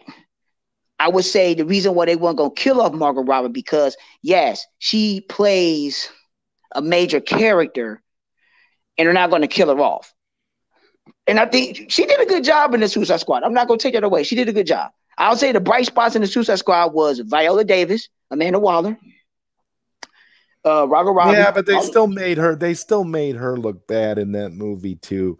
The whole idea was to either kill off all of David Ayer's characters or at least make them look stupid and compromise them, like what he did with Amanda Waller. He essentially, right. I mean, that's my girl said the same thing. She said it was just too goofy. It was just too goofy for her, and you know, and she stopped watching it at a point. But I'm gonna sit down with her again and we'll watch it again. I just wanted to get through it. Because I'm like, babe, you gotta just watch it. You may not like it, but watch it. Because she's a Harley fan and she's really, you know, so that's the thing. And I think that's what actually I would think that she's probably better in Suicide Squad because Birds of Prey was not Harley Quinn at all. Exactly, and that's what I'm saying. That's what I'm saying. But, and that's what's gonna be the kicker. If David Ayer's version of Suicide Squad comes out, which I truly feel. I don't want to say feel that I think and I believe it will come out. We just don't know when because it's not going to take a lot of money to complete it. It's just visual effects and putting everything back, you know, because David Ayer has already showed the clips and the shots of everything. It's already filmed. It's the same situation as Zach, but it's not as expensive. So my thing is, if that comes out, which we believe it will, it's going to change the narrative. People are really going to say, and the thing that makes it even worse, they took an hour of the Joker out. They literally took an hour of Jared Leto's shit out. They took an hour of him out. Cause right. This is why they did this with the Joker stuff, man. And people don't want to really acknowledge it because I get it. Everybody just wants to move past all the Me Too stuff. I don't even want to talk about it. But they try to go in. They try to go in on my boy Jared Leto. You know what I mean? And Margot Robbie was a part of that. You feel what I mean? So they even had, a lot of the behind the scenes stuff they showed, you feel me, of Joker abusing her and all that stuff that they cut. You feel what I mean? And I'm not gonna say that Margot Robbie is in the way of the air cut. She probably isn't, but I will say that she's more of the reason why a lot of this stuff got chopped down than people want to think. Well, the article I read today went as far as to say that the studio is looking to recast Harley Quinn for future films. So. Yeah, because she's booty. Like I've been saying, that's why I said, man, let me not go on a tangent about this woman, man. Because I've been saying this shit from the rip before even the Suicide Squad came out. Her best movie, Margot Robbie was never a good Harley Quinn from the rip, man. Yeah, her best movie was Wolf on Wall Street with Leonardo DiCaprio. That was her best movie. And she ain't never had nothing. She ain't never had nothing good after that. Everybody making it seem like she's the next Marilyn Monroe. She cannot act. Her accent is booty in all the movies. Well, what do you mean? She doesn't even get the character. Like, they gave her Harley Quinn, and every fucking white bitch in America right now knows Harley Quinn except for her. Probably because she's Australian. Let's be honest. You feel what I mean? They gave you one of the most poppin' female characters in existence right now, and you don't even have the swag to even use her. Do you see how they had her in Birds of Prey? She was looking goofy and all. Like, Harley Quinn wouldn't even rock any of that shit in the comics. This is the same reason why I wasn't off Heath Ledger's Joker like that, and how they started going down this lane of making all the characters look goofy and bummy and ruining their swag and all this shit. Even in the Batman, the one thing I wasn't all about the Batman trailer is that they got this dude Riddler looking like a bum. I'm like, who is this? They got this guy looking like the Zodiac killer. I'm like, that's not the Riddler. Like, no. Let me not go on. That's what I'm saying. But the thing, hold on with that. You have a point. You have a point, but at the same time, let's just find out what his take is on it. Yeah, exactly. That's what I'm saying. I just want to find out his take because I'm just a prefer of the classic styles and the swag of the classic characters of DC. Period. Once they start, I've hated Harley Quinn's new look for the last 10 years. I hate that punk rock look, and that's why I don't really like even Margot Robbie. She doesn't even rock that look well. Well, but be honest with you, because I watched Birds of Prey the other night, it's not that she didn't play Harley. She played Harley Quinn well. It was the look that threw me off. Because that's not Harley. That don't even look right. That was the studio that did that shit. Look right. Yeah, it's like they doing all this dumb shit. That's what I'm saying. Everybody knows Harley. Like, if I don't laugh at this shit, I will go on the tangent because it's like, bro, right, the WB doing this stupid shit. The way she plays Harley, she does a fantastic job playing Harley. It's the look. So, and everybody will agree is that she looks exactly like Harley in 2016 Suicide Squad. She's a spitting image of the character. Especially before she hits the acid. You're right. When she's actually Harley Quinzel, she looks exactly like Harley Quinn from the animated series. You know what I mean? She got that. And then when she finally becomes Harley, when she finally gets, then she looks exactly. It's just the part. It's just she's on live screen. So my thing is, you have to see. I talked about this with my girl a lot. She's a Harley fanatic. Y'all have no idea how much she loves Harley Quinn. And it's just like, it hurts her heart because of the way they have her presented, because she reads the books. You see what I'm saying? She reads the books. So it's like she knows everything from top to bottom of the character. And it's like, it's not that Harley does not get played well by Robbie. It's what they put her in and the way they have her portrayed. I'm coming from the stance of the animated series because that's where she originally, that was her original shit. And that's what that's an original, but she has so many adaptations. Yeah, you exactly. have to look at it. And I was gonna say the comics that grew outside of that, because they used to have them Batman animated series, connected comics, and which led to the Harley and Ivy stuff, Gotham City Sirens. You feel what I mean? Like, I know that type of Harley and the different style she had in those comics, plus the old school look. So I feel what you're saying. Also have to look at, but now they adapt Harley. Now, if you didn't know, it's the which book is that? My girl not here, but I have to ask her which book it is. But it's the book, and then they adapt her more from the actual Batman Arkham games too. So you gotta look at both, of those when you look at, for Harley Quinn. Now, I just think this is where they messed up with the Harley Quinn character, because we can't give WB too many excuses. This is really what it is for facts. They rushed the character and they skipped over too much shit. That's really all it is. You feel what I mean? Margot Robbie could have held it down, but when you jumping around with the character like this and there's no direction, like Harley has a great storyline that you could have mapped out throughout a few movies, and they just dropped the ball. Hey, we'll have to see when it comes to fruition. So now I would like to everybody. Well, even though Zod is the thing. Let's talk about the Flash and how y'all think this is going to be, because we was getting to that point. Just one second. I gotta announce we got Zohar back on the panel, and I know Zohar, you wanted to interject something here before we moved on to the next topic. Yeah, real quick. I'm just in here because I couldn't stand to look at that weasel photo, so I just wanted to have my there, so I don't have to stare at the damn weasel. But also, on a serious note, you can't say Margot Robbie is booty or booby. What did you say? It doesn't matter. She's booty, right? Listen, man. If we're gonna go off her work that's come out so far, she's booting me right now. Okay, but listen, you're not taking into consideration all of her non-superhero, quote unquote, movies like Bombshell, like Once Upon a Time in Hollywood, I, Tonya. She had like nominations after nominations for so many things, for Academy Awards, for Golden Globe Awards, for all of her. And I know all this. I, Tonya was sick, and I don't even follow figure skating. I barely knew who Tonya Harding was, but I'm not gonna let you say shit about my girl. Because that girl is hot. Well, that's what we were saying. She's Australian. She's Australian. She was good in everything but these comic book movies. That's what I was saying. There's something about an Australian accent. And come on, first of all, Wolf of Wall Street. Did you see her body in Wolf of Wall Street? Okay. I, Tonya. Okay, she was raggedy ass bitch in that movie, but she did Tonya Harding well. She represented well. And then Bombshell is another good movie with Nicole Kidman. There's so many. And Once Upon a Time in Hollywood with Brad Pitt. Yeah. That's the movie I was thinking about. Yeah, Once Upon a Time in Hollywood. Some amazing movies. She was barely in that movie, bro. Yeah, but she's been nominated for so many awards. That's all I'm here. All right, but she's not that popular though.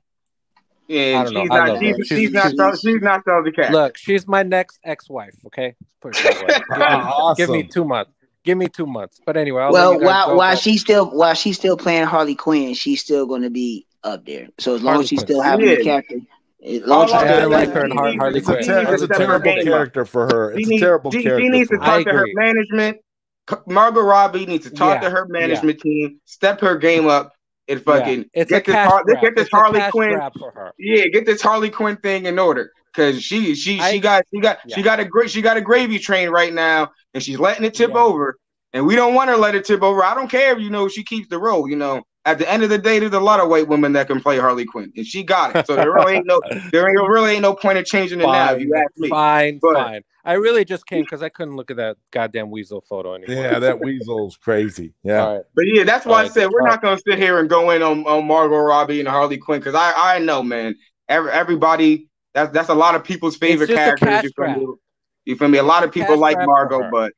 As far as the DC film shit, it has to be said finally now, because they're since they're gonna finally say it in the Hollywood trade articles now us peon fans can finally yell it at the top of the mountains that she hasn't been doing that great. I agree with you, but she's not booty. She's not booty. She's very good actress. She has a good career for herself. She got that. But she sucks as Harley Quinn. I don't think she's a good actress. We can all agree on that. She sucks as Harley Quinn. Yes. Okay, peace. Have a good stream. All right, man. See, this is what happens when you talk about Harley Quinn. You see? Like, trying to tell you, man. Like, Flash though, Zod. You want to start it off? I you know what? I'm thinking when it comes to Flash, man, I just want to see the scene where it starts raining babies with buku diapers everywhere. That's what I want to see. I want to see I've seen that concept art. Universe he's going to be in when he's catching all these babies raining from the sky. That's the scene I'm most looking forward to with the Flash. This Flash movie, man. Like, honestly, I'm dreading this shit more than the Batman. I don't have much hope for it, to be honest with you. Yeah, I have very little good to say about it right now. Like, I just don't. We're like, that's what I'm saying. Someone else begin. Like, honestly, like, because like where do I start? Well, we do have two new people who joined the panel. We got Hugo here, and we got the Flicks Picks. Which one of you guys would like to go first, talking about the Flash movie, or if you have anything to add to this whole Suicide Squad debacle or anything else we've been talking? Flash gonna be just like Wonder Woman 84. That's all I gotta say about it.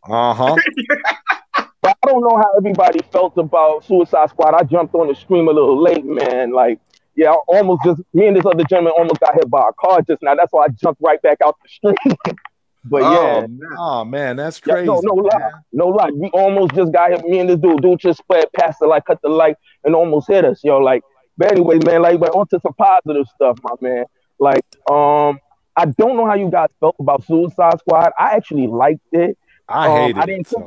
But I'll be honest with you, it was not all that. That's what disappointed. I'll be honest with you, the hype about it, everyone talking about like it's a masterpiece, the best DCEU film I've ever seen.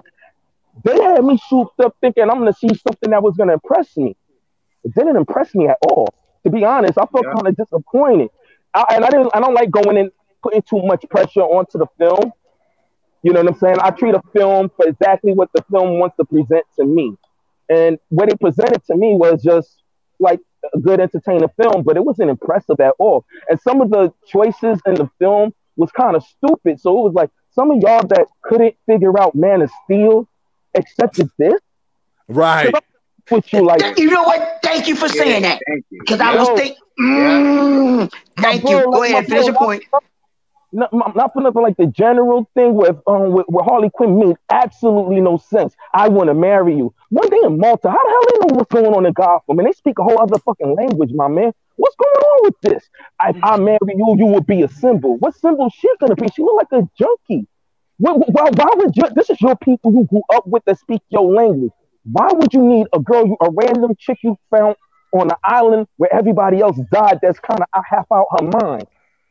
Like, it didn't make no sense. Yeah. I didn't think the plot made any sense either. That was my big problem with it. It was very disjointed and it was all over the place. So I don't understand how people were even able to follow it. You know, I was like, what are we watching for here? When I see people say, like, yo, Jonathan Kent killing him, not letting Superman save him, he let his father die. I'm like, how did that go over all of y'all heads? So people think that Superman could fly in the blink of an eye and grab him. I'm like, yeah, he could have, but guess what? If he would have did that, you flying at the speed of light to grab a 65-year-old man, by the time he would have jerked, because he would have had to grab him, stop, cut around, and stop and put him someplace else. His dad would have been in bit. You know that, right?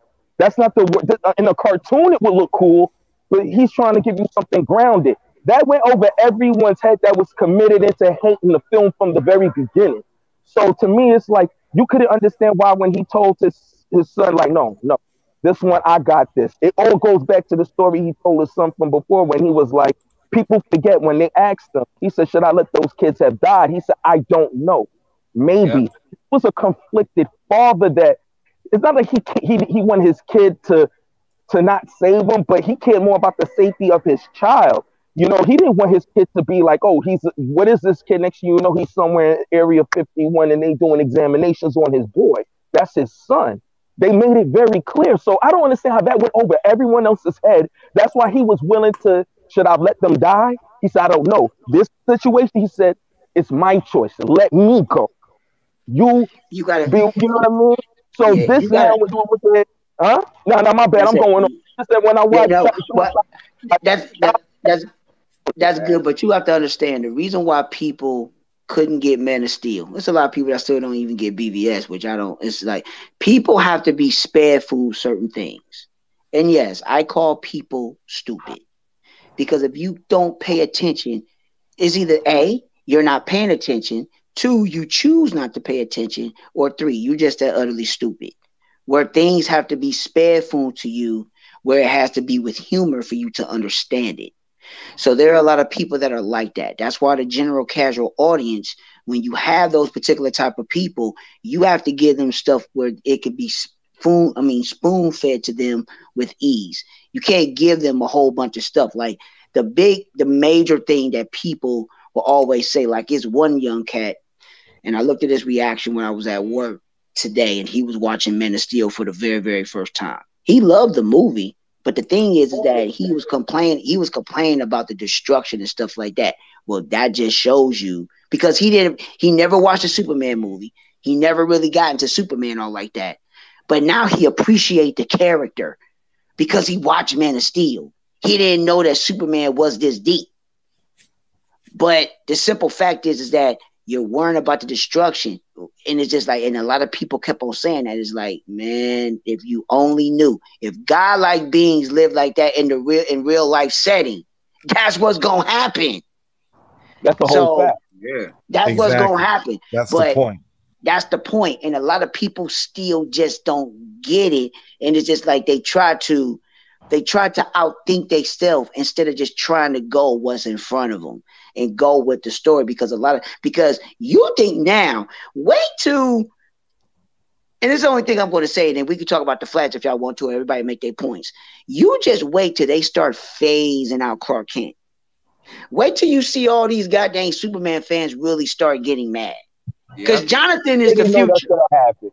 And the thing is, like, when you phase, I think one of the reasons why, like, in BVS, he had to take Superman off the table and he had to die, which I thought was a little premature, but I respected the film because I like BVS. But people got to understand, when all these other people want to be highbrow, you got to remember, if you ever pay attention to how the people saw, everybody that really saw Superman kind of died. Like when he showed up to the courtroom, that blew up. I think the reason why he did it like that, and you see him in the sky, you can vaguely see him, is because how you going to sell us this guy that we're printing in newspaper, and you're sitting right next to the guy that looks just like him. Like, we got cell phones now. This ain't the 40s. This ain't the 20s. You had to remove Superman because you was going to have to try to figure out how could he be walking around with his face on the cover of the what is it? Not the Daily Bugle. Daily Planet. The Daily Planet. And the guy is sitting right behind you as a reporter. You know what I'm saying? You was going to have to address it. So I think it made more sense narratively to remove him. And not just that.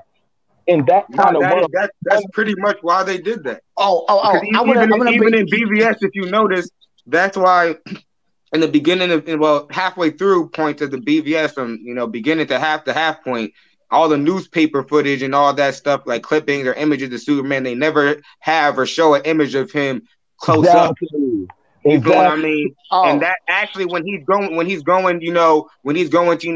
the Congress or whatever to go meet with the senator and everything, that's significant because that is actually, you feel what I mean, the first time like motherfuckers about to see Superman like close up on some slow motion, not just him just about to save the day, then disappear. Now I want to say, remember when he was fighting in the joint? The kid that he grew up with, he recognized him. Yeah, he knew who he was, exactly. But that's only because he knew who he was. You know what I'm saying? Yeah. But because it's like, because in a sense, it's like, bro, I know that's Clark because the only person I've ever met in my life that can do something like that is Clark. So it's like, you feel what I mean? But when you go deeper than that, when the place blew up and when he was helping people, he started to notice. But one thing people don't notice is that he started to notice that all the people around him was getting a good look at him. You feel what I mean? Yeah. And they wasn't giving him good looks either. Not only were they looking at him, but they was like, oh shit, that's really Superman. Like, and I don't know if he really did some shit. And that's why he took off. Yeah, well, they was really trying to really think it through and give you something that what if this man really walked amongst us? And I really thoroughly, I think it's like a masterpiece of the genre, like someone else has quoted, and I think that's the perfect way to say it's an excellent film. Like all things aside, no riding on nobody's waves. It's just a really good film. Like I really love the movie. Like I ain't gonna lie. But Exactly. It's epic. It's a piece of art. Now I don't know. Well, I gotta say this, and then y'all can say it. I don't know if y'all noticed, but you know, Alex Ross really made a lot of people look stupid the other day. Oh no, what happened? Hey Zod, did you see the tweet that Alex Ross put up? No. Hold on. I'm gonna put it I'm gonna put it in your Twitter for your message, and then you just share it. Hold on, man. I'm not on Twitter right now, so. Okay. I can share it, and then you can do it. I'll share it. Yeah, you can share it because I'm not on Twitter right now, man. Hold on, I'll share it. Hold on 1 second. So what it is that Alex Ross said that Zack Snyder knows comics. And what he did, he took all the snippets from Man of Steel and BVS and took pictures of Kingdom Come. Side by side by each scene.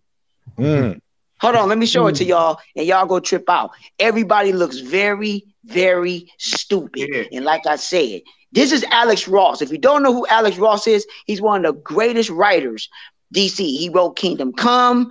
He wrote Alex Ross is the one that does the real type of art. I'm pretty sure everybody in here knows Alex Ross. Yeah. Right. Yeah. But you're right, motherfuckers do be dumb. Like in the smaller example, it's like it's the same reason why you ever watch anime, and then you be watching anime, you know exactly what's going on, and then all of a sudden the character starts explaining like all this shit that's going on, and then you like listening, and then like 5 to 10 seconds into it, you're like, wait, why the fuck are they explaining all this shit? I know what's going on. You know what I mean? That's for the dumb motherfuckers. Pretty much. You know what I mean? Like, let's be honest. You feel what I mean? That's exactly why anime has so much exposition. You feel me? Because let's be honest, plus there's kids watching that shit and everything too. So they need all that shit explained to them, even though it's all happening right in front of their face. And the character will just re-explain everything that just happened like 2 minutes ago, 5 minutes ago, and it's for no reason. Like it is just the audience. Double MJ says here, their idea of a perfect comic book movie, even though there's no such thing, which is why its dumb criticism is complex but not challenging characters. Heroes make no mistakes, and heroes with unchallengeable ideas. Zack Snyder was right when he said that their idea of a comic book movie, a masterpiece comic book movie, is pretty much a Saturday morning cartoon. Right, a movie made by a committee that's not that doesn't really have any depth. It's just like a Saturday morning cartoon. It's ridiculous. I think what he wanted to do was to transcend the genre, and he was aiming for something that you could literally take in and look at as on par with like your Mementos, like Chris Nolan tried to do with his franchise. He was trying to elevate the genre to something that no one could ever quite like really think about. That's why I never understood how some people BVS. BVS, there was a scene that people never really quite paid attention to where Ben Affleck was talking about to Alfred about how many good people stayed that way. That's why he was gonna go kill Superman. People didn't understand that what he was talking about was himself. He was like, I started off with a code. Look at me. I don't give a damn. Imagine Superman now, when you F with him a certain kind of way and he don't give a damn. Now speak forward to why when you see the nightmare scene, what was that? He didn't give a damn the moment Lois Lane died. She's the key. That's what he's saying. When someone loses their humanity fighting in Gotham City for so long, and they don't remain that way no more, and they don't care, they get jaded. Guess what? You turn into Batman, and Batman was like, well, I'm the one to put him down, because if he gets angry like I get angry, the world can't handle that. Exactly. That's what I got. That's what I got out of that whole. I can't get the monologue all the way out, but if you ever listen to the monologue, he was talking about himself. Yeah, that makes perfect sense. And Igor made a great point here. He said, "Is it so wrong to want to see 80-year-old characters taken seriously? The characters, their stories, and their audiences have matured." So that's a great point. And Prime has returned to the stream. Yeah, my bad. Yeah, I had to sign in too here so I can share it with y'all. All right. So let's see. Hopefully I can put it in here. Give me a second. There we go. I got it. Hold on. Yeah, so I can show this to everybody. So y'all can actually see it. So y'all can see this tweet. Hold on 1 second. Well, it's good to know that Alex Ross is a Zack Snyder supporter. That's great. Yeah, Alex Ross he's a Snyder supporter, but he's into source material, and Alex Ross has always been like that. Yes. Alex Ross he's a diehard source material person. Mm-hmm. So, people have to take that into consideration for what it's worth. Hold on 1 second. Because with Snyder, like, he wasn't making a direct adaptions of the DCEU, but from what I remember when he called it early on, when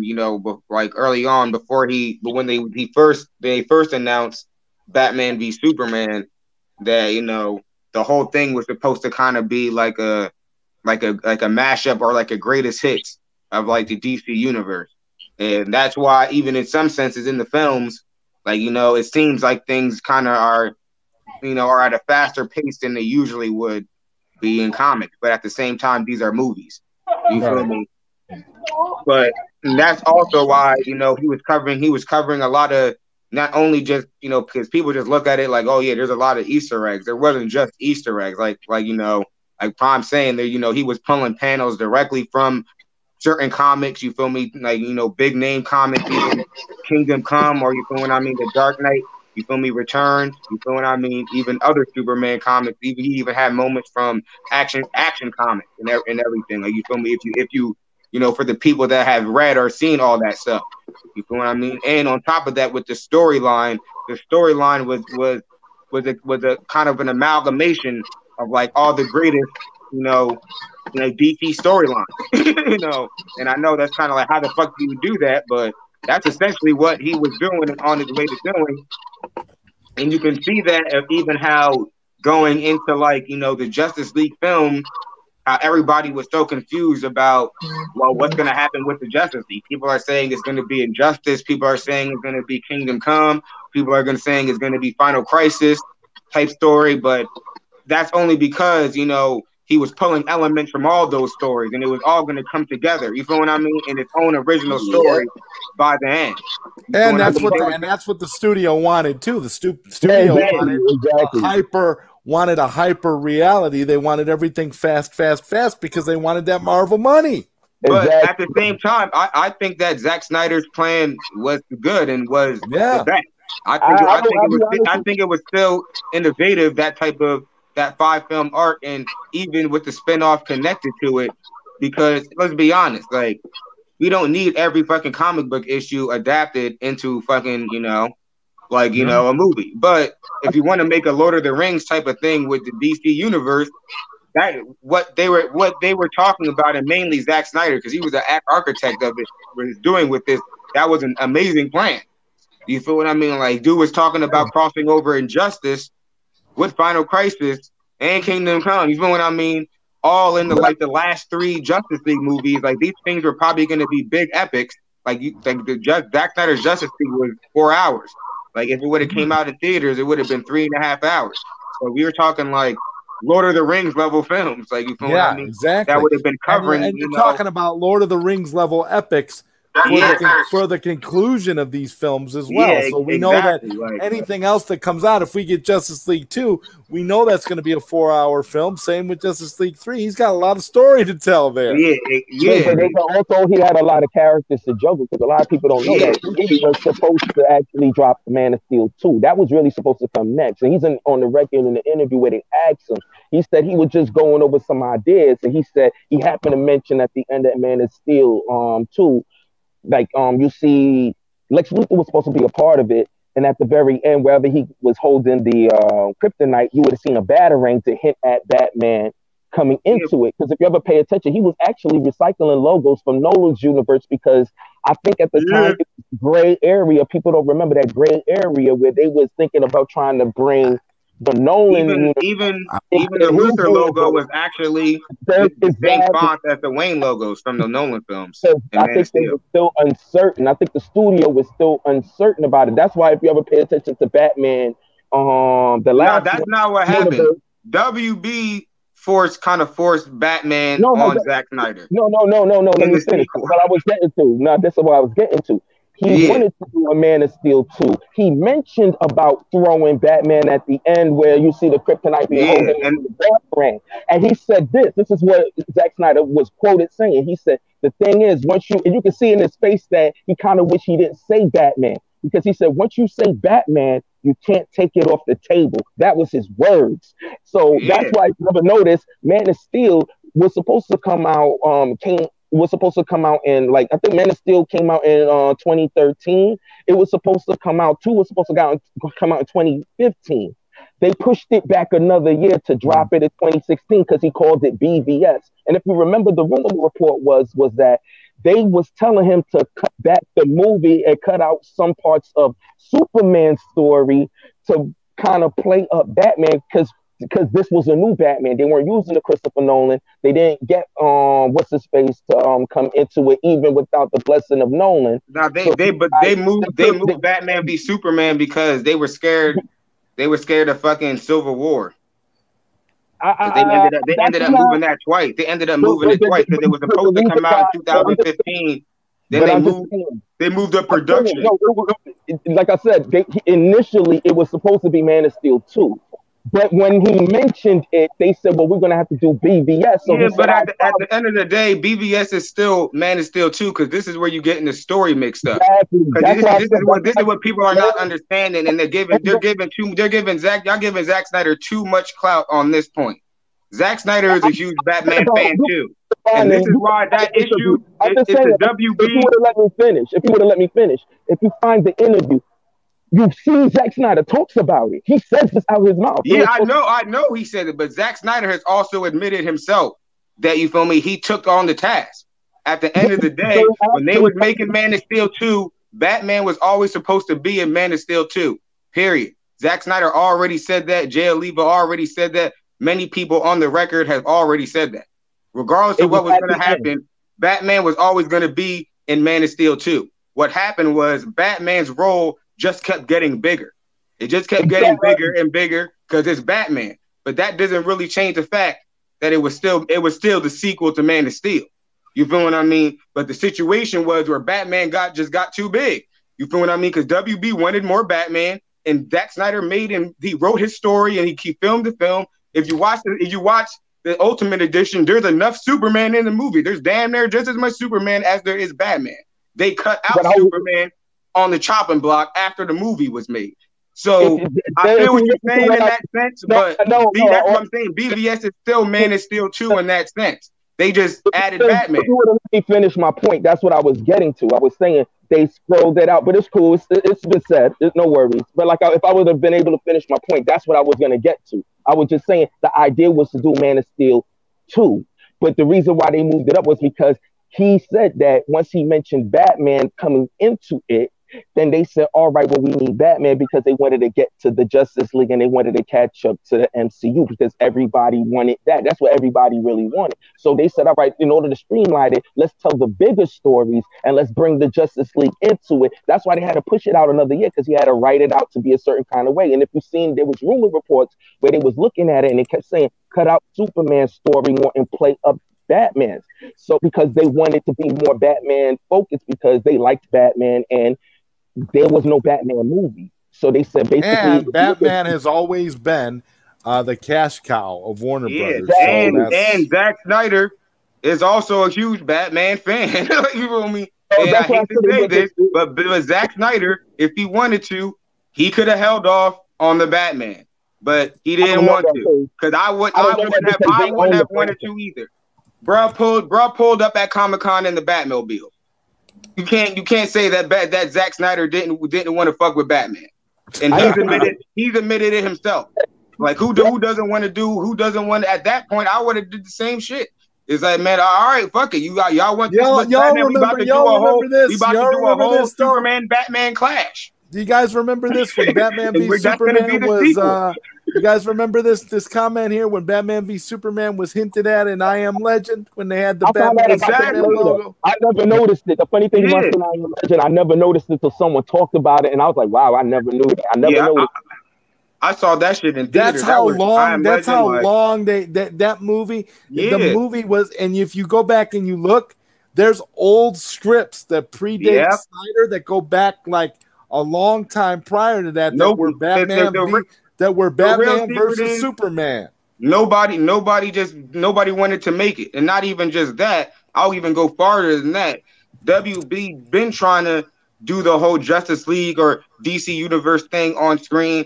But the real truth is that none of the filmmakers in the past wanted to put up with the hassle. Even Christopher Nolan, Zack Snyder was the only one that actually was like, "Yeah, I'll do it," and that's a fact. That is the truth. The only one that got close enough was the George Miller one with Justice League with when they actually started, it was about to start filming and they got shut down last minute.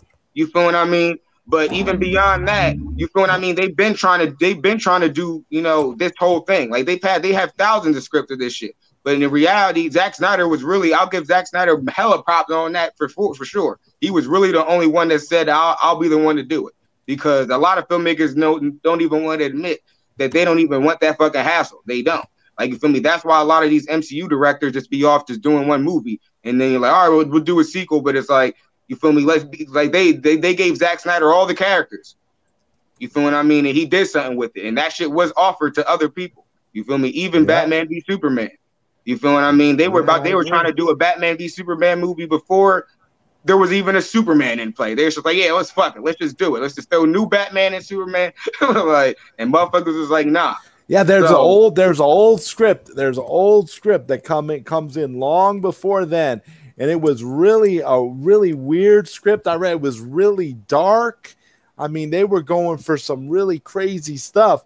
And what Zack Snyder did was actually a lot more streamlined than what they wanted to do. But we're at the over 2 hour mark here, and I think we've had a really, really great panel tonight. This has been amazing, guys. I want to thank you all for being here tonight. This has been really awesome. Thanks Prime for coming in. Thank you 44 as always. And Flicks, it was good to see you on here, man.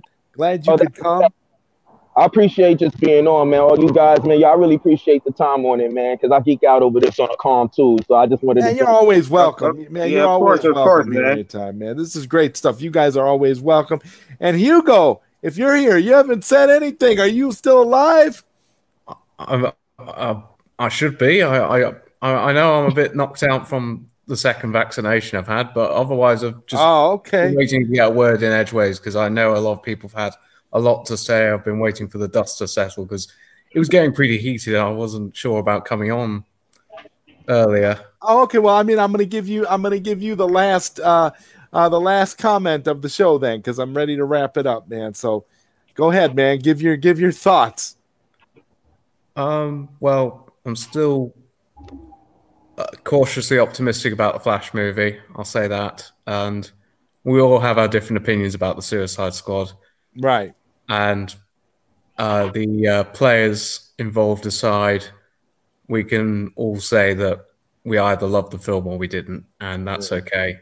And if we have interpretations that don't match up with the truth, and I say this as someone who feels like on the Q&A stream I was last on in the chat, I think someone really took that to heart too much. And I had an interpretation that didn't match up with their apparent truth.